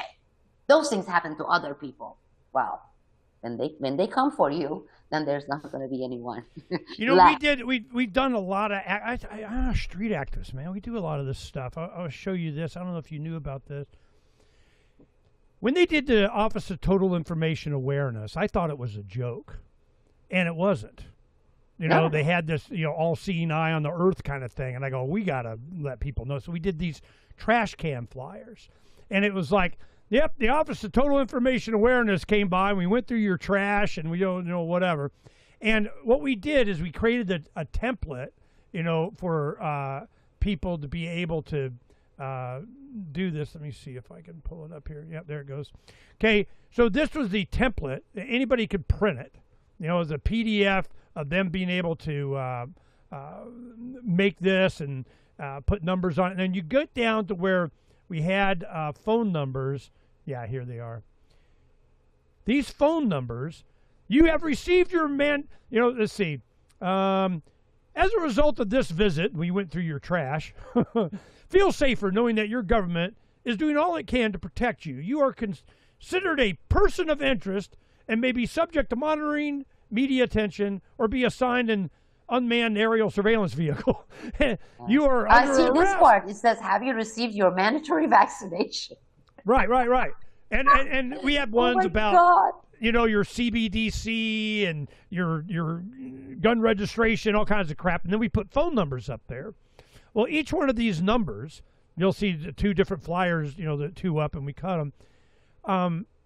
Each of those numbers went to the news desk at the local radio talk show, the newsroom at different television stations, the newspaper. Every time we did this, we were guaranteed coverage. Oh, yeah. And then we had, the aztiphotline.info, and it was, and when we put in here that you're not allowed to talk about, oh, we're sorry, this information is privileged. Divulging any information of this search is a violation in accordance with the Patriot Act and is punishable by up to 10 years in federal prison, or you may be subject to indefinite detention. And good luck to you finding an attorney. There is not going to be any law firm, like that's assuming you have so much money to pay $350 to $500 per hour, who would say, oh yeah, I'll represent you. And we'll go down there and we'll use under Constitution to help you, And they don't care. It's and then the fear factor. But you are one of very few who doesn't care and who resists, who says, you know what? You're not going to make me so fearful, so I'm going to abide in everything. The problem is not you. The problem is not me. The problem probably is not with any of your listeners here, viewers, because obviously they are tuning in, so they are part of that irate minority. I always refer to them as irate minority. The problem is with the rest, meaning the ones who comply, the ones who are constantly shivering and pissing their pants. Oh my goodness, we don't want to ruffle any feathers. We don't want to get government get suspicious. That is the problem. That is the whole thing. Yeah. This whole fear, the same thing with that jab, but the same thing, during COVID. See, this is why I need you to endorse, be part of, and forward in the languages, the libertas.earth. This is the point. We're activists. How do I get a splinter in the mind? Right now, the only place that I have found as a home that nothing gets censored, they didn't touch, and it hasn't gone IPO yet, it's not public company, is owned by Jack Conte. He's an artist, he's a musician, is Patreon. I'm at patreon.com/Sibel Edmonds. And now we have about few thousand people, and this is just in 8 months, 7-8 months that I established that as a house where I call it my house, where I publish my articles. I put some stuff once in a while on YouTube. My main YouTube account was taken over during COVID, so that's gone. I don't even have access. 80,000, subscribers there. I can't access it. So I set up a new YouTube just once in a while there, but it's mostly on Patreon. And it's just like your community. It's a great community. It's a great community, not because we are inside this room like an echo, kind of a chamber, everybody nods, but they come from different walks of life, but at this particular stage in life, there are so many common points, bridges between us, and we are, I mean, the discovery of that as well. I mean, there are people who used to be really left, whatever, the Democrats, who are no longer because they are disgusted there. And there are people who used to be so staunch MAGA supporters who have washed their hands off. They have come to the point that you and I have arrived decades ago, right? Well, it maybe took some of these people extra 2-3 decades. But as you said, the positive is they have arrived. You know, for some of them, COVID was the eye opener, right? For some of them, this whole Epstein deal was, you know, and even with all the things, you know, I kind of considered myself, oh, it's so hard to fool me after going through all these experiences, after knowing this and that. To this date, I'm still, sometimes I get duped. And then I'm like, oh my God, I can't believe I was duped on this. A great example of it, I just put a video on that on my YouTube channel. It's on my Patreon too. You can look at it. The guy that I started cheering for, because he sounded like you sound. He sounds like the way I sound, right? There he is, Thomas Massey. Yeah, I was going to ask you about that. Oh my God! You're not loving on Massey no more for something. I was What's cheering. up? Last year, this time, I was cheering for him.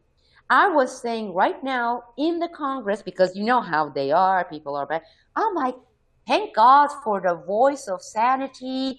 And you know what? He walks his talk. I promoted him. It's like, I love every word coming out of his mouth. I'm like, yay, cheers. I agree with you. He lives in this farmland with his soul. I really was duped until I walked in FBI whistleblowers with access and in possession of all the stuff on Epstein, not from the DOJ's investigation of Epstein, but FBI Washington field office. And how this man said, we won't touch it, we don't want to see this because we won't touch that. And that's the most explosive stuff on Epstein. Files from 1998 till about 2015, 2016. I'm talking about current FBI agents. So that opened my eyes, and this would be last November, December. I'm like, what? So guess what I did? I spent 3 months digging up and investigating this guy. And then finally, I hit the mother lode. Do you know who has been giving him millions of dollars in the past 4 or 5 years? No idea. An ultra-Zionist, Israel dual citizen, mega billionaire. He's one of the top 10 richest men in the world. His name is, you can look it up, Jeff, Jeff, Yass, Yass. He's Jewish Zionist, Israel American. And Donna may even find out more about him because his base is in Pennsylvania. He's not even from Kentucky, right? So I found that. I got all the documentation, how many millions he have funneled to Thomas Massey, right? So I'm digging and I'm compiling. I'm digging, and these are all documented. This is not How do you spell his last name? Jeff what? Yass, Yass. Mega billionaire, Zionist Israeli Jeff Yass. Millions. Is it SS or SF? SS. S as in Sam, S as in Sam. Yass. Yes. All right. So millions of dollars. So here, he's a guy from Kentucky, right? Your good old white Christian man who's having his farm. He's he's pro-libertarian sounding. Okay, we all cheering for him. Why the F, an Israeli mega billionaire, injecting him millions and millions of dollars? A guy from Pennsylvania, he's not even Kentuckian. So that's where I started. I dug up that after he blocked, and what he did, he screwed with my FBI agents, whistleblowers, and said they will not, in-house Judiciary Committee, touch that part of Epstein. And that's where the real goodies are on Epstein. Okay, now I'm looking at this headline. I want you to answer some questions for me here. I'm looking up that name and Massey and so on. Thomas Massey facing Trump's opposition because he wanted to the Epstein files out or whatever is going on, and then Bibi Netanyahu, Prime Minister of Israel, says we'll fund and we'll go kick ass and primary Thomas Massie because he's not MAGA enough of whatever. So during all that, a super PAC supporting U.S. Representative Thomas Massie has won crucial backing from one of the biggest Republican mega donors, a man who has the wherewithal to offset millions of dollars that Republican President Donald Trump is trying to raise to beat Massie in the spring primary elections. That man is Jeff Yass, who recently and indirectly gave $1 million to a super PAC that in recent weeks has been advertising in support of Massie's reelection. According to records filed with the Federal Elections Commission, those records show Yass has set aside millions more in what could potentially be used for additional independent spending to help reelect Massie. So I'm looking at this, okay, here's a Republican mega donor, and you say Israeli, then I'm going, okay, he's in opposition to Netanyahu and Israel's interests and Trump going after him. And I'm like, okay, why is the first thing, and then why is that bad is the second thing, and what do they think they're getting with Massie? They're just playing both sides. I have no idea. Okay, so because you just read from one of your search results.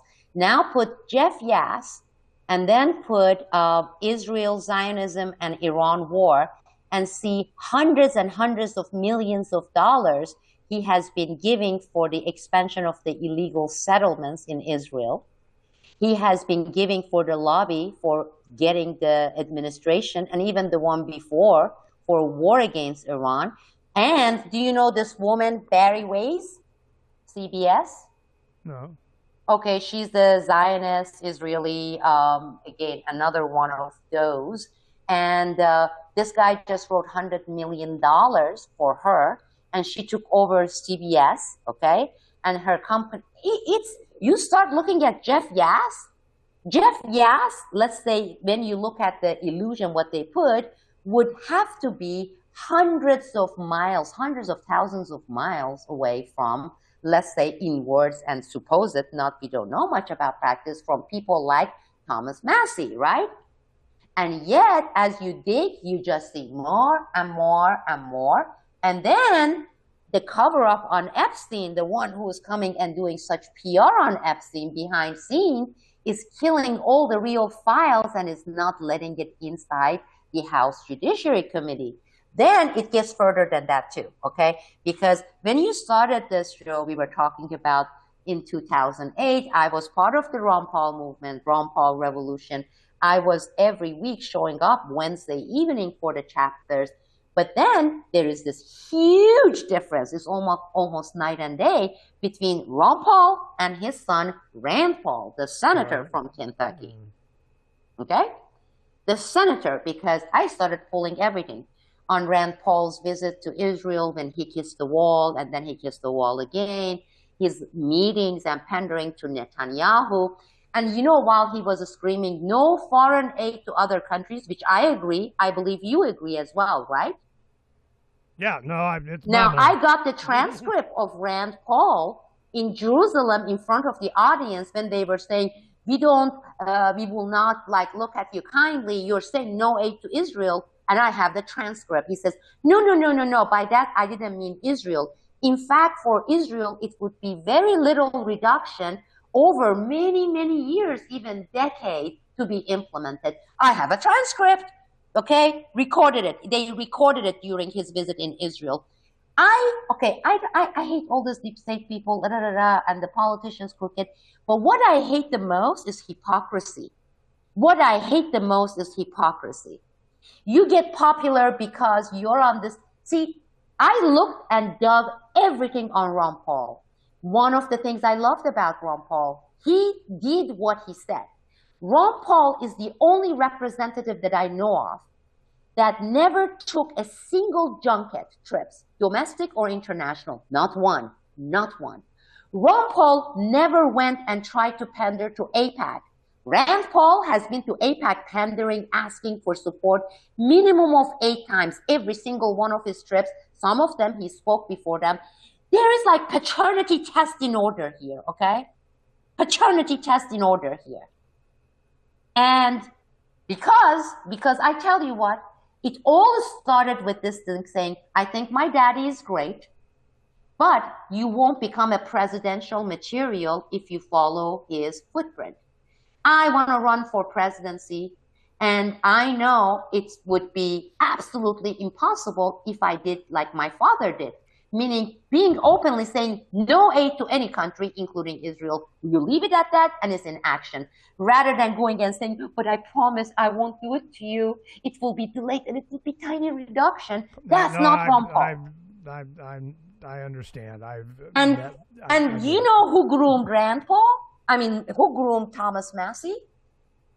No. The guy that we just talked about, Jeff Yass, long years before he took on Thomas Massey under his wing, okay, co-opted. This is how they co-opt. When you started funneling millions of dollars, and that one with that path is only one. You dig and you listen to that video, you will see it all shown on the screen. He started 6 years before that with Rand Paul. He became Rand Paul's sugar daddy. Jeff Yass, the Zionist Jewish American with double citizenship, two citizenship, Israel, based in Pennsylvania, first took Rand Paul under his wing 6 years before Thomas Massey. Completely, okay? He was one of the sponsors of one of his trips, Rand Paul, to Israel to kiss the wall and leak the boots. Then he got Rand Paul to start grooming Thomas Massey. Jeff Yass, you know, this mega billionaires, ultra Zionist, Israel first. In all his stuff, you will see he is one of the top mega billionaires who always says Israel first, okay? Well, he's also one of the TikTok investors. Of course. And, you know, and it was kind of challenging against, progressive politicians and, Obama's Iran nuclear deal, So it's... the deep state is both. But why is he supporting Massey? Just to, not that. Because Thomas Massey has exactly the same leash, okay, around his, collar, around his neck, with a little bit leeway. Because here is one of the hypotheses I put forward, okay, in one of my podcasts.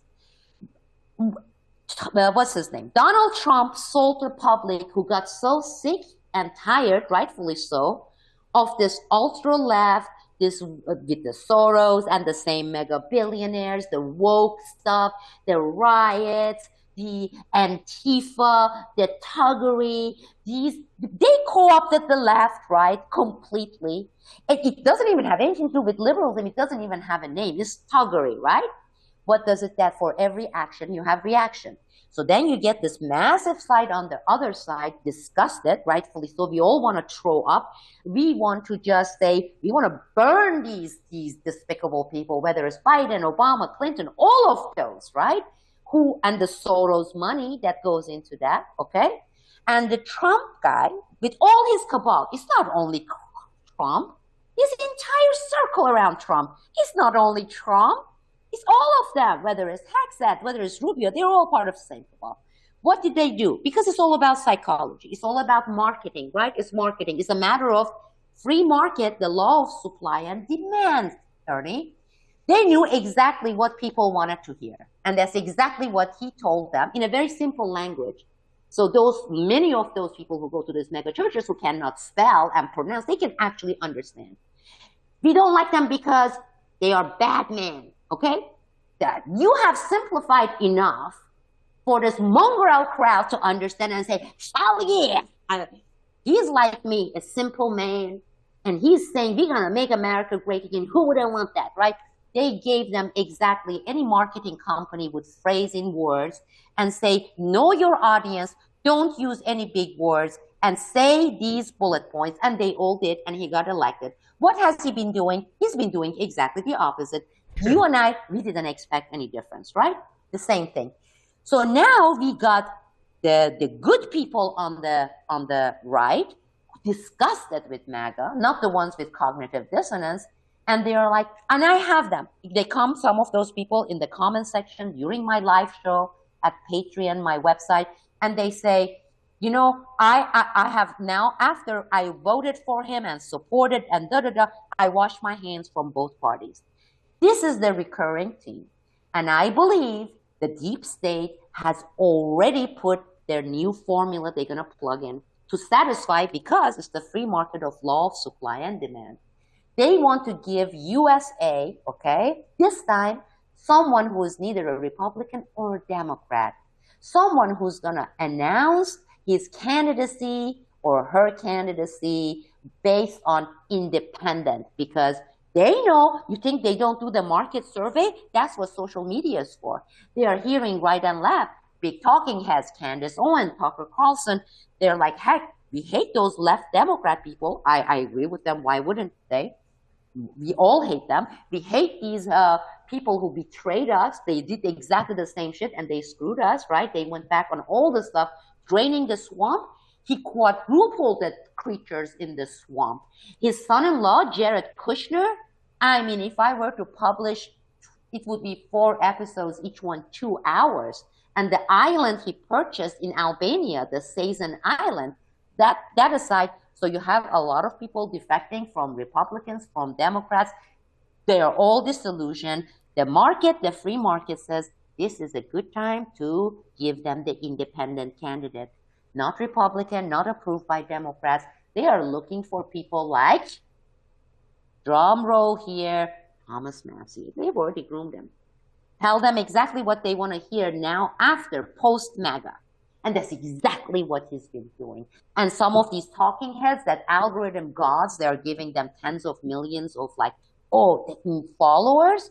They are all of them are leading us to, because you and I would like that, right? Because we are for independent. Forget this both corrupt parties, right? They know the deep state is 5 steps ahead of us on that, but they're going to give the one that is controlled. So they're going to give the illusion to the people, as you said, fuck elections, the illusion that we are electing an independent candidate. Mark my word, put this like this like they marking on this recording.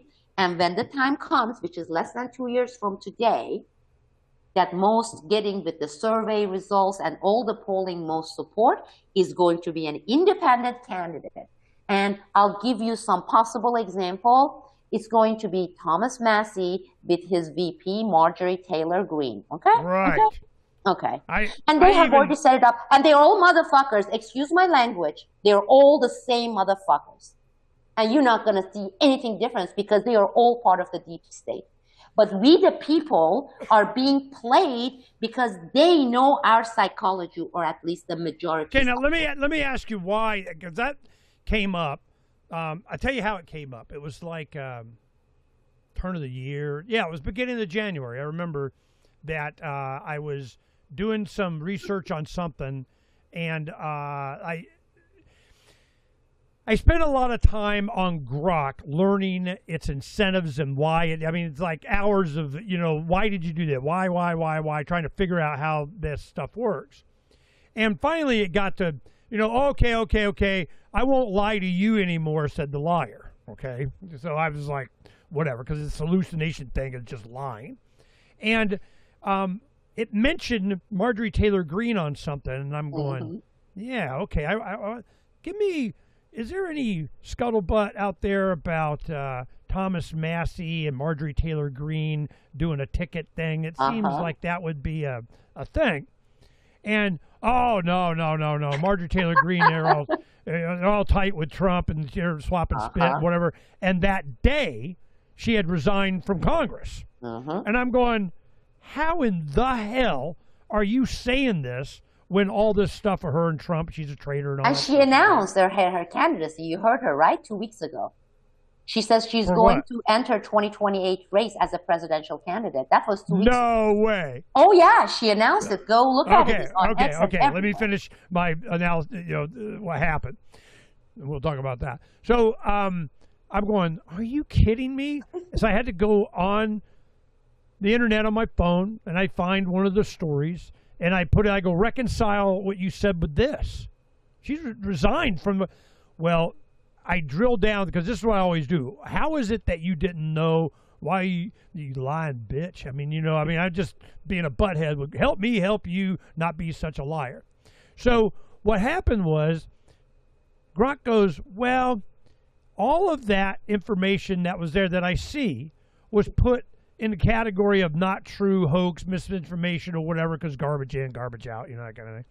And they know, and this is why Israel's we got to be in control of TikTok. We got to be in control of social media. We got to get AI involved because we got to, implant whatever truth we want on the internet. Yep. So what happened was, it brought that in and said the reason is because she was still listed as a member of Congress, and we trust the government more than anybody else, 5 gazillion people talking about whatever. So until they had changed and took her off of the roll, well, then that was classified as just hoax and BS because the government doesn't lie. So then I start going down a lot. I'm like, all right, well, how much weight do you give CDC and FDA and all this? You got all this other research and studies and information. You know what? Well, the FDA was kind of the lowest at like 7 out of 10 or something, but it was still weighted heavily towards official documents.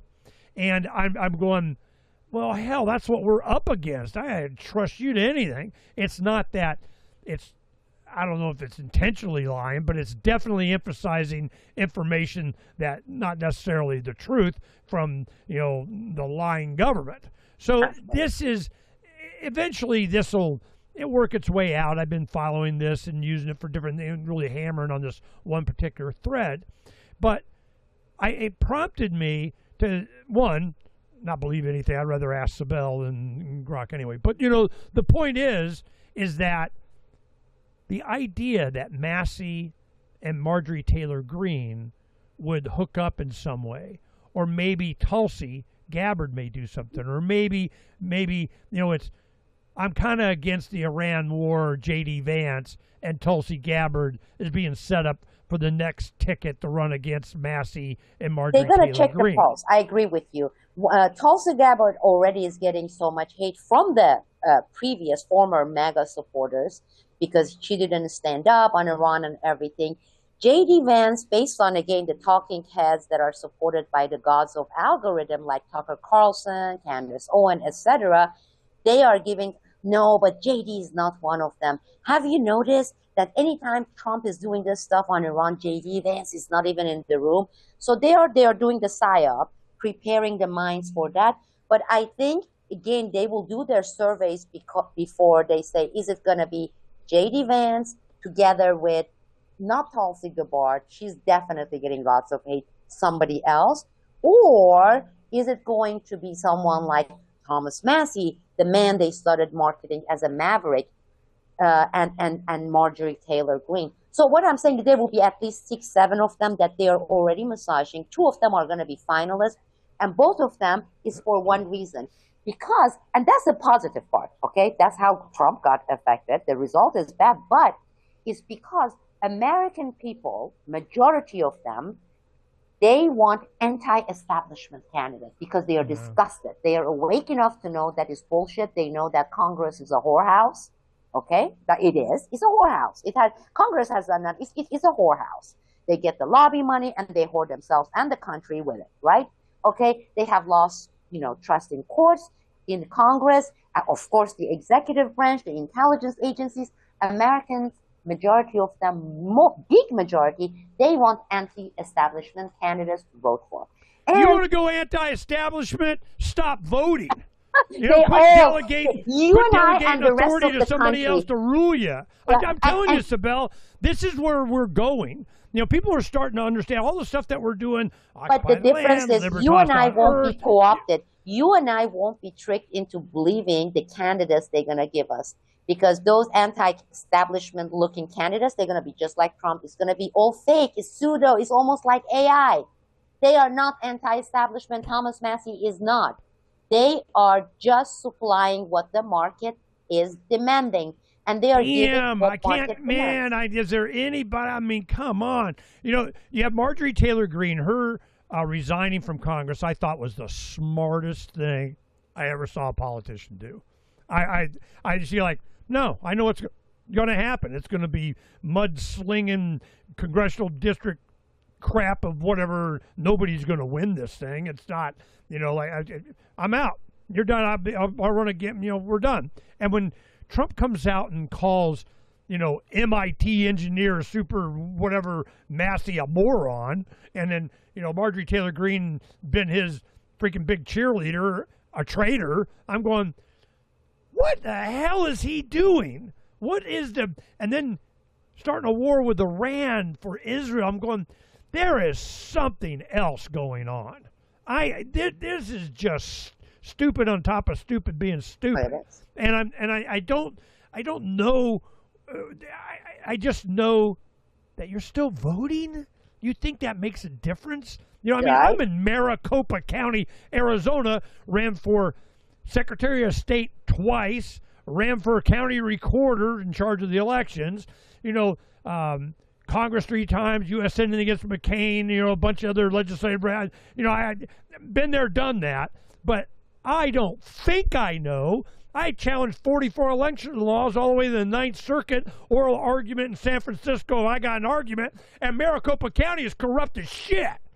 Well, then it all comes out as general knowledge now. Oh, maybe Ernie wasn't as crazy as we thought. Yeah, you think? So then I'm looking at this and I'm going, what, you think we're going to vote ourselves free? Is that what you think? Is that how this? So when we get to where there might be an option, or you have any hope, well, maybe Trump will start any more wars in the Middle East, and then all this shit happens.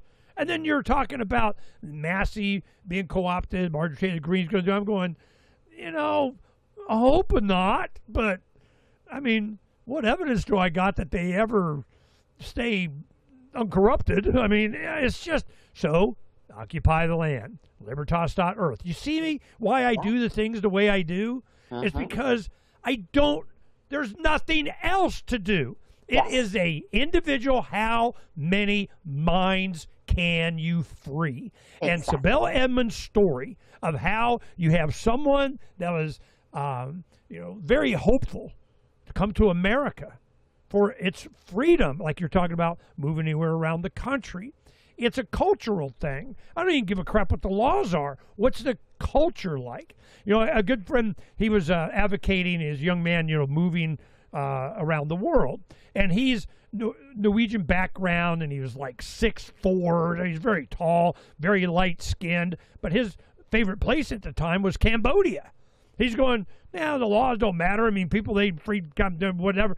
And I'm going, it's not like you blend, man. I mean, you're like a full body size, taller than everybody, whack. So I mean, how is it that you go where and Cambodia corruption is amazingly high. I mean, bribery is so institutionalized. And that was one of the traits that he, talked about. He goes, look, if you have money, you just buy your way out of you buy your freedom and whatever you want to do, and you exactly. kind of get and I need to add crowd. to this, because this is one of the misconceptions a lot of people have. Like when I went to Vietnam, and I love Vietnam. I really love Vietnam, okay? It's like my fourth home country. And, for even little things, let's say their DMV, if you don't want to wait 5 days and stand in line, what you do, you go and you fold and you put something in the amounts of $15, $20 in the pocket of the guy, and you get it like within half an hour, and you go, everybody knows. But the thing is, the Vietnamese people, really good friends there, they were so they apologized for that, for saying, we are so sorry that you're having to see this, because unfortunately in our country, this is how we get things done, and it's a bit corrupt. And I told them, are you kidding me? I said, in our country is billion times more, except you can't get anything done with $20. You have to have millions. It's called lobbying. And it's legalized. It's called lobbying.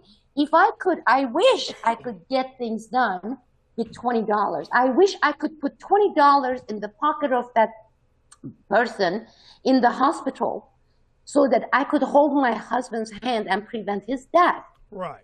Okay, I really wish I could. But here, if you don't have millions, and now it's getting to billions of dollars, the inner circles of Trump, they made billions of dollars just with everything that happened with oil and the stock market. Inside trading, everybody knows there is no one to do anything because they are all in it for that.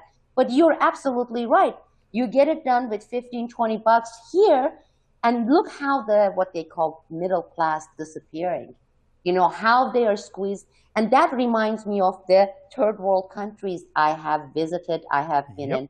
It's the lack of that solid backbone middle class. And our middle class, the size of it economically, is been shrinking to nothing. Yesterday, I just watched this 1 hour program on the 40% increase just in the past few months on the number of people going to the food banks, right? And the socioeconomic class that they never actually resorted to food bank. These are all these blinking red alerts here domestically in our own country. And then we are blowing up $1 billion per missile here. And he just handed another $2.7 billion for just 1 week of production of new Patriots, the missiles to, one of the MICs, not the Northrop Grumman. Was it Northrop Grumman? That's where it goes. Lockheed Martin, that's where it went. Trump, they just handed up $2.7 billion. Not for a year, not for a month, just for 1 week, increased production for Patriot missiles. And these are all these things. And then you start looking at all the other things. I know Iran war right now is grabbing all the headlines, and the consequences are also domestic with the gas prices, with everything. But I have to agree with Tucker Carlson on one thing he said. Yes, it is basically speeding up the fall of the empire and all this stuff, but some good things can come out of this, and I can see that. And I can see it for other countries. Another prediction I would make here on the record, there will be revolution in Saudi Arabia and in Kuwait. UAE is not even Arabs. It's like 70% of the populations are like all the European and Brits and the Eastern Europeans and Russians and everything. But Bahrain for sure, Oman for sure, Turkey for sure. I'm telling you, Erdogan is going to be gone in less than a year, okay? Because revolution, and this one is not going to be like Arab Springs, completely designed and manufactured, funded by Soros and other mega billionaires in Egypt. This is going to be organic unless they co-opt it.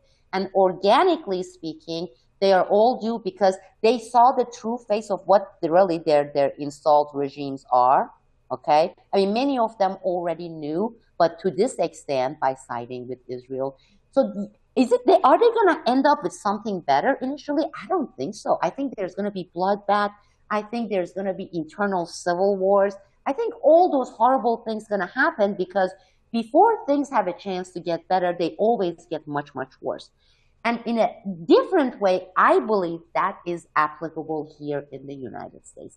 I think we're going to go through much, much worse than you can say, oh my goodness, can it get even worse than that? I'm going to say yes. And we may even go through some sort of a civil war. And I think it's likely that we will. But as you just said, trying to put Band-Aid on the system, this person fired, 5 congressmen replaced with the new ones. We voted this kind of a maverick president.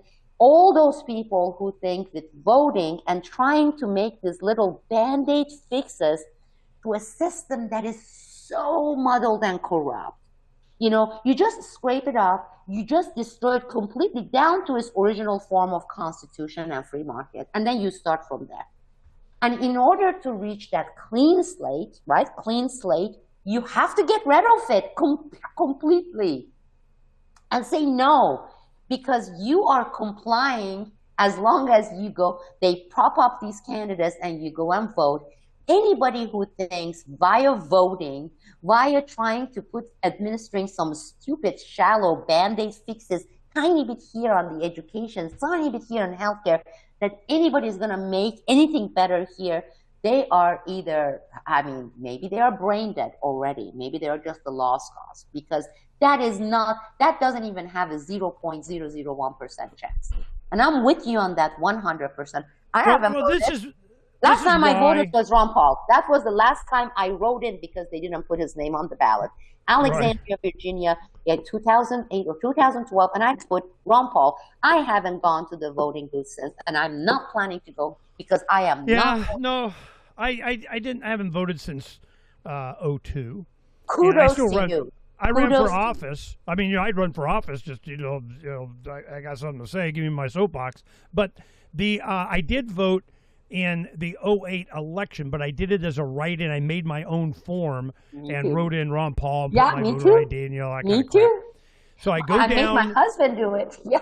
There you go. So I go down to the my election place, whatever it was, and they gave me the voting packet. I just put that piece of paper on top and handed it back and walked out.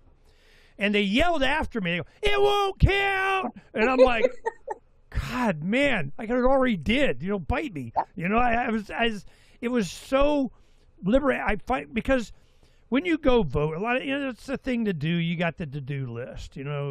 Get milk, pick up the kids, don't forget to feed the dog, whatever, and go vote today. Well, when I did that, and you check that box off, I went and voted back in, I think it was a 2000 election or something, and I felt dirty. I did something, I was lying to myself. I knew better, and I'm going, no, I'm not doing this anymore. I don't trust my instincts on this. So I just, I'm good. Now, when you were talking about this and what's happening, that's why I put up the Freedom's Phoenix artwork logo here to describe this, is from the ashes of Lady Liberty's torch, freedom's rebirth, freedom's Phoenix. That's what that means. And, it wasn't just because we're in Phoenix, Arizona. It was the mindset of the rebirth of liberty, but you have to have ashes. When they had the movie in, I think it was 19 or 8 or, yeah, it was 19, they had the movie Joker with Joaquin Phoenix came out. And I was like, what the crap was that? And then Portland happened. It's the summer of 20 and all the burning down of, whatever. Yeah. And we're just going, this is planned. Yes. This is like, Completely. predictive programming. I can see what's coming, but here come the ashes. So that's why, we're changing our act. We're not trying to, free the entire planet as much as we just want to inform the entire planet what freedom is about. Because if you can understand, to see the cage is to leave it kind of thing. So we're just like, we need people to understand. I'm not trying to convince you. I just want you to understand why I'm so convinced. Because that splinter in your mind, that realization that you're still voting.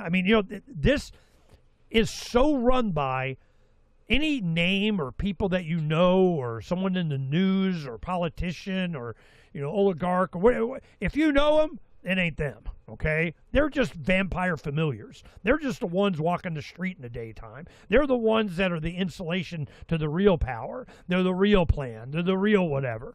And then you go, well, it's Klaus Schwab, the freaking Bond villain of whatever. I go, are you kidding me? No, it's Larry Summers. He's the guy now. I'm going, it's a philosophy. You're up against evil. Yeah. And it's just the mindset that they believe that with a shiny badge, we had a vote, we got a country, we're gangs with a flag, that we rule our subjects, our citizens. But America was different. That was the promise. That's why the Declaration of Independence is such a big thing with me, is that it made it clear the purpose of government. The only time you even have a government is for the protection of individual rights. When it doesn't do that, it's time to alter or abolish. It's your right, your duty. Well, shit. Sign me up, okay?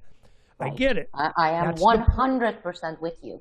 Every that's the point, promise. Every single one of them. Well, this is just. I want to add one more thing. Is that G. Edward Griffin, did the Creature from Jekyll Island, and we go to his Red Pill summits and have him on the lot and so on. He doesn't look at government, like governing, ruling my mind kind of thing. He's going, it's a protectorate. That's what, we don't have a government. We're not supposed to have a government. I don't need to be ruled. We just need to have our rights to do what we want protected. I need a protectorate.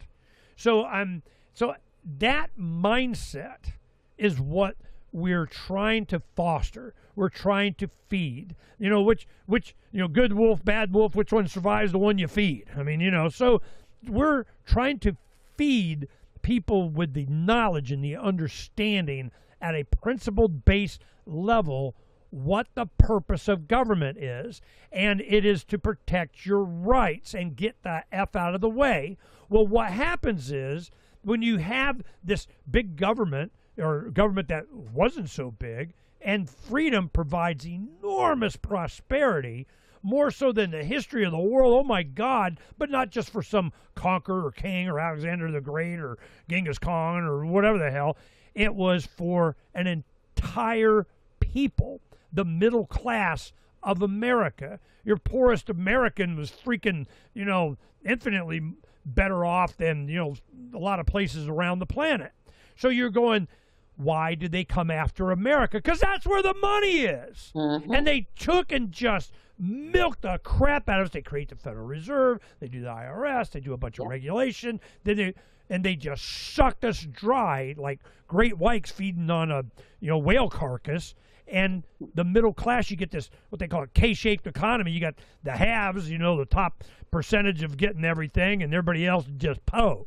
Well, you're going, well, that was not the promise. That was not the reality of freedom. That was not what we experienced. That was not what this was about, but it's happening. And people need to understand why. It's because they don't respect the fact that you own yourself. You are a machine. You're a cog in the wheel. Charlie Chaplin did it with Modern Times back in black and white silent movies. I mean, this is not a secret. But the thing is that they're able to con us. They're able to distract us. They're able to, promise, bribe us. No, you won't get universal basic income. You'll get universal high income. Woo! Yeah, a robot for everybody, So How about the big, beautiful bill? I have a big, beautiful bill. Big, beautiful war, big, beautiful whatever, big, beautiful, bulge in my pants and my missile's bigger than yours. I mean, exactly. He was so easy to manipulate from ego and vanity. And so, they had an entire folder on Trump of how we're going to get him to whatever. So this is why I'm going, there is no ruler worthy enough, save God, to be telling me what to do. And I'm like, no, we need to have a rebirth, and it's going to happen. Yes. And it happens because there's always a difference between the government promise and the reality. When you get that, I call it the revolution gap. When you get that gap to where all of a sudden the promise and we're going to, and don't worry, and when the reality of what happens, then you start having violence. Then you start having resistance. Then you start having, I ain't doing it no more. And it's happening worldwide right now. Yes. So we need, and I remember one of the activists during the '08 revolution, he goes, a young man, he said, we were watching some debate, something, and he goes like this, there's a bunch of us, probably, a dozen of us sitting around, and he goes, oh, they want one world government? We'll give them one world revolution. Whoa, that was my SIG line for a while. I'm like, hell yeah. They want one world government. We have that window of opportunity, and it's not going to last. I think this is this time, this point in time, is this window of opportunity, and I can feel it, okay? I can really feel it that we have this window of opportunity, and that domino for the first time is just sitting there, facing straight up, and it can go either way. And we, the people, can make it go the other way, which is the people's way. Honestly, I have it. We'd be extinct if humanity didn't stand up to existential threats. I mean, it just happened. The thing is that what I was afraid of is they have to change us, and that's where COVID came in. They have to change you. We put a little, fluoride in the water, a little mRNA in the lettuce, a little that's a very chemtrails good point in the air. You made. You use this phrase that has been coming up every single day with the so-called analysts, etc., talking on war against Iran and saying U.S. has no chance because there are millions and millions of people who would be going against the ground troop, and for them, it's not a matter of winning or losing the war. They keep using that phrase, saying this is an existential war for them to respond. So this is all about existential threat for them, right? They keep repeating that, and I'm thinking what you just said. this is the existential threat for us, the people, we the people around the world.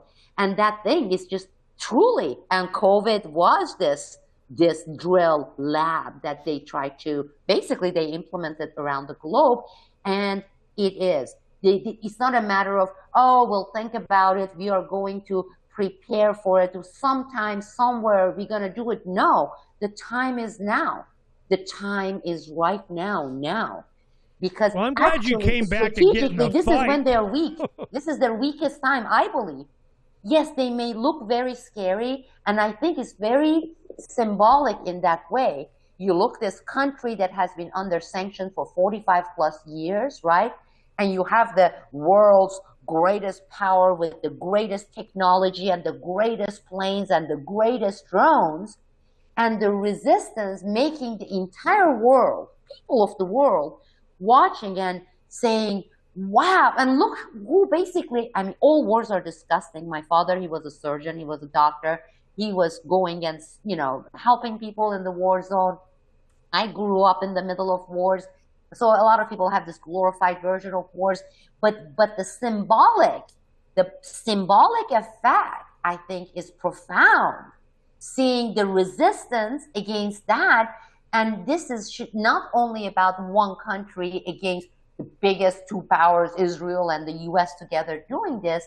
That applies to we the people. Looking at saying, oh my goodness, they have all these mega billionaires and they own all the channels, the TikTok and the X and the Facebook and the YouTube and the mainstream media and the power of the Hollywood and the publishing houses for every book that is being printed, other than the self-publishing ones like us.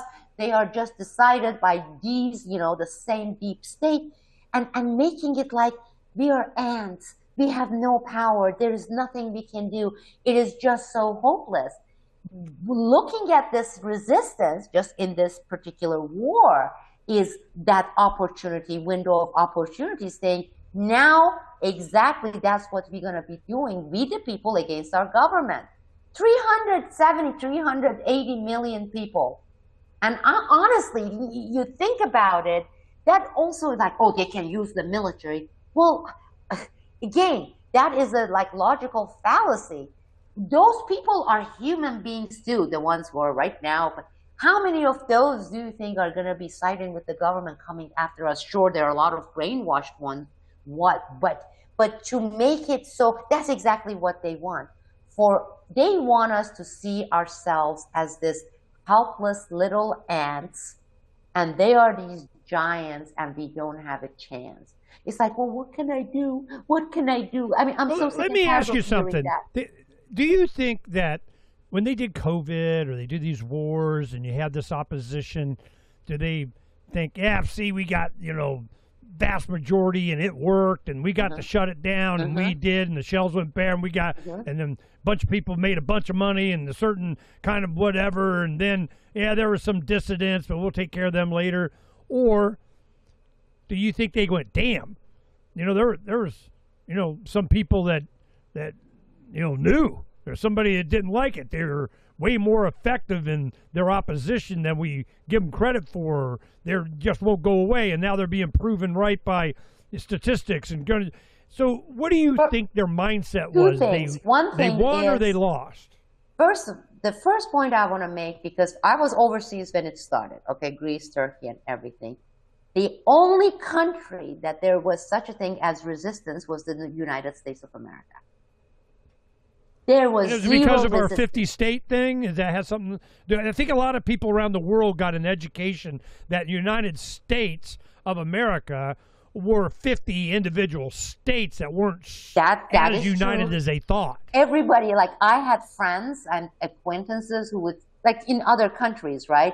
Whether in Europe, in Spain, in Portugal, and they basically were talking about, let's say, Florida as a separate country. It's like, I'm now dreaming of moving to a country like Florida and have those freedoms to sit here in the table. So absolutely.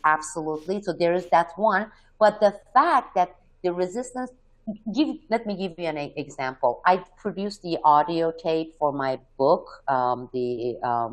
classified woman that you put out there.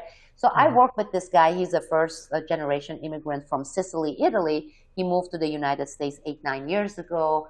And we were talking because he kept going there because he has family in Sicily. His mom and his dad was dying, not from COVID, during the COVID. And he and I were comparing notes. I said, you know, I was in Turkey, then Greece, and they're hot-blooded people, okay? Turkey, Greece, and especially southern Italy, Sicily, is totally different than the more robot-like Sweden and northern Italy and Germany. They're much more like Achtung, Heil Hitler. Basically, we just have to obey order. If government says that, you just do that. This is the sign of civilized society. But Greeks and Turks and Sicilians, they don't even, they don't even observe like traffic rules, which is not a good thing. It's like traffic, I don't give a shit about red light, doesn't mean red light. So we, both of us, okay, Andrea, he is the one from Sicily, we were saying of all the places, we were expecting Greece and Turkey and southern Italy, especially Sicily, would have like the biggest level of resistance. Like we couldn't even get out of the house. You can't even open your door. And yet, of all the compliance, they were the most compliant ones. Turkey, Greece, and Sicily. Even after they lifted it, people wouldn't come out, okay? And so that was like totally opposite of what we expected. Like the countries, the hot-blooded, we are against rules, ended up being like the most obedient ones on COVID. It's like go and figure, hot damn kind of a thing, right? But yet, in the United States, some people put the statistics 30% minimum of resistance, both to the jab and the mask and the closing. The only place in the entire planet Earth of all the countries, one place. And that's an example, like people are looking. First, they called uneducated, crazy hillbilly Americans. They don't even observe science and all that BS.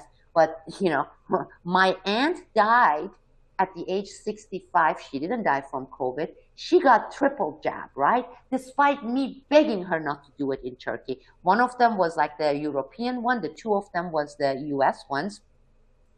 She was in perfect health. She was 64 when she got all those 3 jabs back to back, right?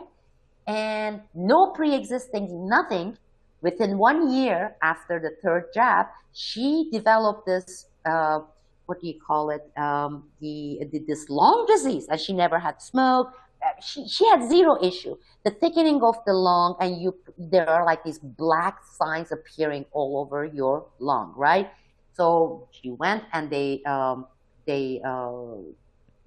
diagnosed her, and they said, she needs to use cortisone and this pill, and they ruled out genetic. Nobody in the family had that, no genetic history. Then they said, were you exposed to kind of asbestos, any kind of chemicals because of your career job, which my aunt was, she was a housewife. No, there was nothing. So because they're very wealthy, my aunt's husband took her and they did the test in Switzerland.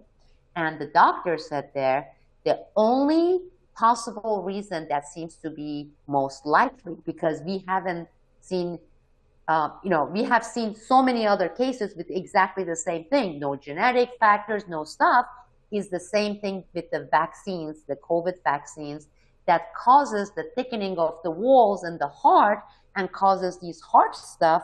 Also, in some people, it causes the thickening of the wall of the lung, and exactly what my aunt had. And despite the cortisone and everything, 6 months after diagnosis, she died, age 65. And she got all 3 jabs. And the doctors in Switzerland said that is the most likely reason. We can't give you with 100% certainty, but because we are compiling these cases, and yes, a lot of them are on the heart, but the lung is right next to the heart. And in some people, we don't know why, who took this multiple jabs, it shows on the walls, the thickening of the walls of the lung, okay? So let's say we had 30%, right? Sure, it's major success, 70% complied, okay? And because of the AI and the technology age, right? They know exactly every single one of us, you included, Ernie, who resisted. Like we are in our own separate database. That's a major success, I think, for the deep state, depending on what the rest of the people do, because after all these scientific reports years later came out, 2 years after the fact, saying, oh yeah, those stupid masks were not effective.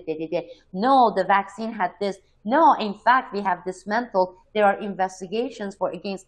So some of those 70% woke up, especially some who resisted and got the jabs and then saw people dying because of the jabs, right?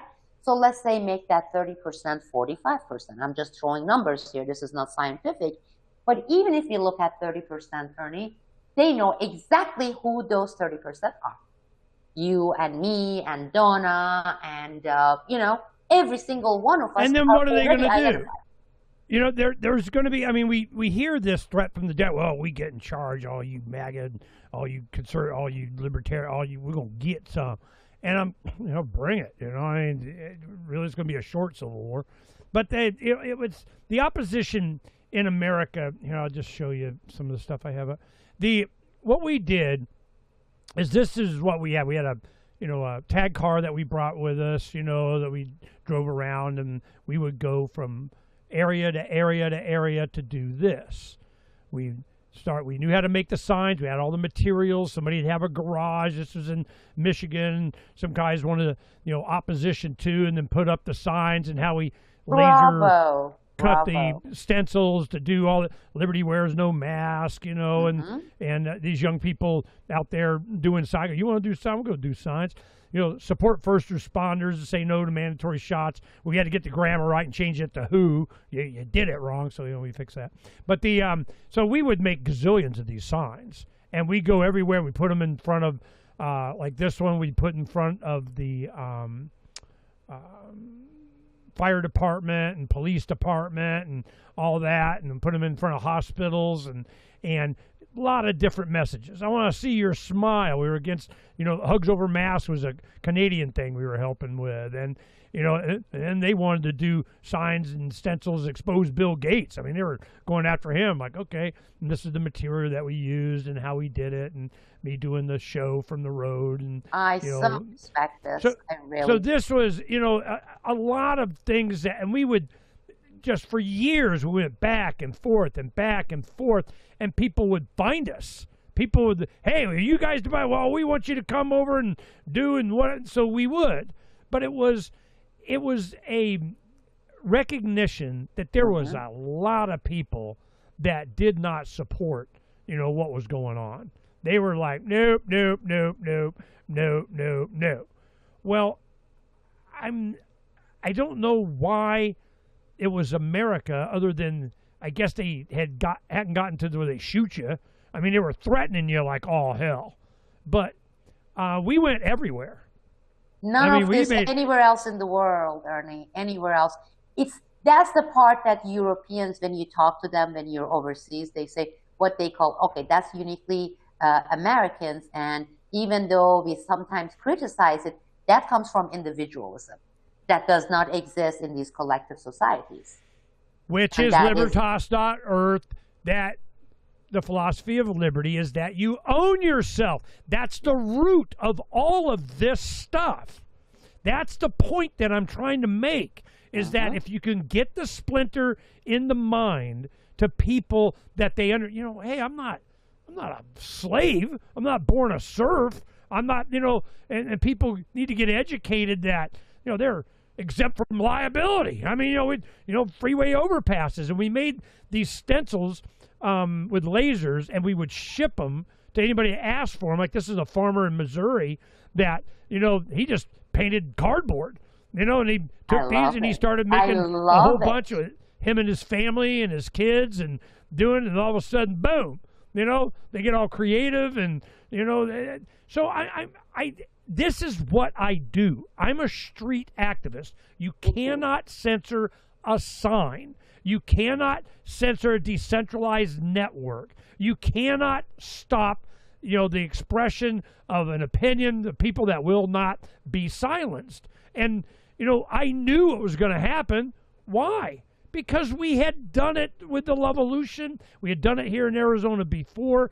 This is what we do, and I want you to be part of this Libertas.org. Yes, and I want to be, and I want to make sure Donna puts me and my number. She has my phone number and my contact information, everything on your list, whatever list you have for this.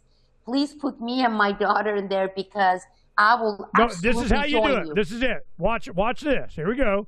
Now this is not in the wide format, but you get to the promoters. You just go promoters. Your artwork goes there. You send us your banner ad. You get from the whatever language you want to promote, or several of them you can do, and you take those from the language and you put it on your site, and you send us your artwork. Here, upload the file, and we put it up. Boom, done. Now, no, I'm talking about also for anything that you do in terms of going around the country, holding a speaking event. I want you to sign me in. During the final year of COVID, I couldn't because my daughter and I were taking care of Matthew, my husband, but I am ready. I'll roll my sleeve. I'll hop on the car and I will meet you anywhere to do anything you want. The other suggestion I have, because I'm very, very tech challenged, old-fashioned tech challenge. I still make all my lists, writing them down on the paper. I don't use gadgets or any kind of like automated reminders, anything like that. So I'm very tech challenged, but you also think about maybe doing some sort of round table, having 3-4 of us doing once or twice a month on these types of issues, with you being the host. We can do that, and I have in the past, and I'm so busy with building, but I really don't want to talk about, they're bad and doing more bad stuff and looking at the bad stuff that they're doing. Like Corbin and I, we really are pushing solutions.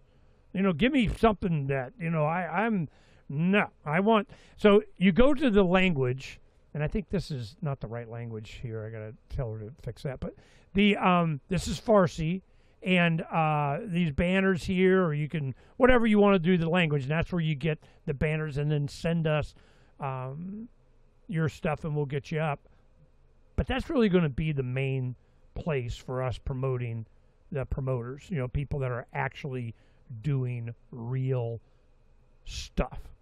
Activism, street activism, supplying information for people to make use of, to share, because we need to know what's up. And if we don't, we're going to be roadkill on the road to serfdom. I just see it happening. Yeah, true. Very true. Well, it was a pleasure being back again with you, and say hi again to Donna for me. I am going to create a banner or have someone do it. As I said, I'm tech challenged, and what you see on Patreon was created by a company 3 years ago that we stuck it there. I will you send us any art or verbiage or whatever, we can do it for you. I mean, I got, people, you give them $30 and they'll do something. It's just that everything I have is on Patreon, and they are, for example, I do a lot of lives where I break news and talk about it, and we get live listeners, and I have the the post-recorded version up there on the site. And that is like the Patreon's audio system. I don't even know how, other than a link to that Patreon, which is accessible with the community. I don't even know how that would work, but I will find someone to look into it, because I'm not active out there much on YouTube or anything. It's just like it's on my own home, and with the people, especially with dealing with PTSD, that there are a couple of thousands of people that we gather, and it's all under Patreon. So I will see how it can be done, and I will let you know. Yeah, no, we'll see what we can do to help. I'm not curating numbers anymore. I don't care about metrics. I don't care, because what I discovered in the decades of I've been doing this since the late 80s. I mean, I'm grandpa now. I just turned 65. Oh my God. Well, at 65, I get to have a retired old gray man gets to have an opinion. Let me tell you what's up. And the main thing that I'm looking at is effectiveness, purity of message, truth. This has been everybody, the bots, the trolls, the shadow banning, the algorithms. It is all fake. It's all pretend.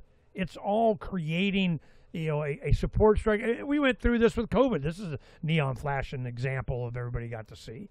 So it's gotten to the point now that I think a lot of us that know that we're being lied to, uncover the secrets, expose the lies, that we have some responsibility to ourselves and our family and our friends and our community and our children, our grandchildren, to make sure that we're not, just led to the slaughter, getting to shoot, sit there and go, man. I mean, I'm like, wow, have some dignity. Have a little bit of spark of life of what America used to be a beacon of. It was, yes, you can. And they, them, those don't want you to, and are trying to convince you to give up before you even get started. And it's so, and they do it with distraction and convenience and a lot of other stuff. But what I've been screaming for the past few years is I go, this is going to be a food thing. Sooner or later it turns into a food thing. Economically, food thing. Freedom, food thing. It's always a food thing. So here it comes. And why I'm spending so much time, getting my root cellar done, because I got to be building buildings and doing it. I go, when they started the Iran thing, I go, I need food. We in the desert, we need to have the cooler temperature to be able to stock up, because we got, canning and outdoor kitchen for Donna to do, and we do a lot of preserving, and we've done that before. And we went on the Love Bus Liberty tour. We gave it to all our kids, but we got to stock up again. And I'm going, we don't have a place. I got to do this first. I can't even, we'll, stay in the bus an extra couple of months before we build our first home here, because we got a bigger thing that we're doing. But I'm going, I got to do a root cellar. We got to have underground storage to cool in the desert of and get it down to 70 degrees, because if we don't, we're going to die, because it's going to be a food thing. Just say it. So that's why having your own land to do this kind of stuff does. And I don't know enough about you and your daughter's situation to recommend anywhere around the country, because it is, you can find freedom just about anywhere. It's just depending on what your criteria you need for, temperature, weather, how much snow you're willing to put up with. You can go to New Hampshire and Free State Project, and they love you a long time. So, I mean, you can do that, but then you got, winter to deal with. Or you can do two different places. I love Arizona, but there's a couple of months in the summer I can love somewhere else even more, So, yeah, same here with Florida. That's very true. So I, as time goes on, you're looking. I mean, Tennessee has been a hot spot for a lot of people that I know. They really like, Knox County around in there. I have several friends that go there and are involved in politics. And there's a lot of places. Oklahoma, a lot of times in central Missouri. It's one thing you look for land is some places you can carve your land up and do whatever the hell you want, and you don't have any building permits, or peace out and live in the hills up, and we don't care. And even in southeastern Arizona, Cochise County, you got a county that you get a permit not to get any more permits. I don't know what the hell that's about, but it's called the opt out. I don't want to get any permit. Well, you got to get a permit, then I get permits. I was just like, you guys are killing me. How about I ignore you? How about that? So this is it depends what your criteria is. What your health is, what your age is, what you're, looking for. Do you want to have grandchildren? I mean, there's so many things, and we were so encouraged by our children being in one place. Now, one of our children, oldest, is looking to go to Oklahoma, but the rest of them are here, and then of course they'll come here for holidays. But freedom is it could be any and everywhere. But you have to understand what it means, what it's really about. Oh, I'm the freedom candidate. Are you? Be a congressman, you got to be, the minimum job requirement is be a pedophile. How you doing on that? I mean, so it's so very true. So it's been great to catch up with you, Sibel. I'm glad that we got to reintroduce you to really everybody. Appreciate the invite and you giving me the platform, sharing your platform with me. And as I said, stay in touch. And also, when I don't like, I heard people talking about this Jackal Island once a year. I don't even know when it is. Nobody notifies me of any of those stuff because I'm not in touch with many people or any people practically. Let me know because I'm in Florida. That's basically just a 6, 7 hours drive from where I am. And I would like to meet in person, both of you, and connect. And during your road trips, if you're passing through Florida, just let me know. Yeah, yeah. I got a niece there, and I'm originally from Florida, Really? What part? 35 miles northeast of Tampa, a small town Okay. called Dade So it's City. near Ocala. Yeah, Okay. it's my father's family was from there. My mother's family was from Mesa, Arizona, and then when I was sixth grade in early '70s, we moved to Arizona. So I mean, if you tube the Salt River and spit in the Grand Canyon and spend a few summers here, you're a native. I mean, But it's been an excellent reacquaintance with you, Sibel. I'm glad that Same, we got to likewise. share your story with everyone. And people, just so you remember, she wanted to serve her new adopted, and I Can Help in America Freedom Bastion of, goes in to do translating of these various languages that she understands, of recorded, spy stuff that they had for her, and from listening to them and how corrupt the U.S. was and how they're doing what the crap. And she whistle blew. And you're not so freaking not allowed. You're doing it wrong. So we learned a lot from Sibel, as did she. And I'm hoping that we could and we'll keep going through our list of people that I think have credibility. And because that's the future. The future is about, who do you believe? It's about credibility. And that's what that's why they keep embracing all these influencers, and they'll get these guys, and as soon as they get their fingers into them, explain it to them how it works, then they're totally worthless. They're just, they go down the dark side, and, next. Well, we're doing what we can here while we're getting ready for ourselves and our family and being an inspiration, because this is the solution. It's understanding what's going on. Thank you very much. It's been awesome. Peace, Sibel.